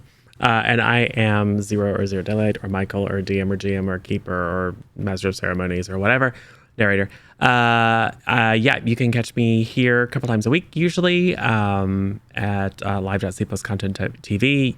If you like what we do or want to check out other stuff, you can head on over to c+content.tv or youtube.com/c+content, same place. where you will find a library of all kinds of stuff. So there is spooky stuff like this, ranging from spooky and silly to spooky and dark to whatever Alas for the Awful Sea was, because this is pretty dark and grim, but that was or like all of our mass superhero teen angst stuff, or all of our kind of one shots and limited series and continuing series like Teen Magic Academy and Spectrum Squad and things like that other folks run. So yep, I run many of the games here, but not all of them. So if you are curious also about what we do, you can head over to community.c+content.tv, which is our Discord, where you can say, hey, I like this game, you should check it out, or what about that? Share your ideas, share your feedback. We're always glad to hear it. You can also share fan art and pictures of your cool dice and your cool painted minis and your books and all kinds of other stuff. And we've also just recently created a LFG channel, so Looking for Game, which is a great place to say, hey, these are people who enjoy TTRPGs. I'd like to try one. Maybe I don't want to stream it, but I'd like to be able to play with some folks. It's a great place to drop in and say, hey, I'd like to start a game. Does anyone want to play? So come in, join the conversation. We love having you there. Yeah, that is it for the first session. Things were weird, but that's kind of the way it's supposed to be. And no one's dead yet. I mean, except for some. So one thing, Erthos, thank you. One, this is your first time with us. Thank you very much for showing up and being game, and thank you for letting me just really torture your character. It was not intentional. This is not hazing, I promise. Everything about Liam's character, like he's basically a walking storyteller plot hook. Right. So I'm happy to lean into that. Lovely. Well, there may be more. Just don't lean too hard. I mean, that's what all the different masks I have are for, right? Yes, exactly. No one used their mask of Jonas yet, so save it up. But remember, only one per episode, so don't use it prematurely because stuff is going to get a lot worse before it gets better, if it gets better. Cool. So awesome. We should go and say hi to someone, and you know who is live right now? Megan and Mel. Is she really? Yeah. Oh, yeah. How does one do it? It's raid /, right? /raid. /raid, thank you.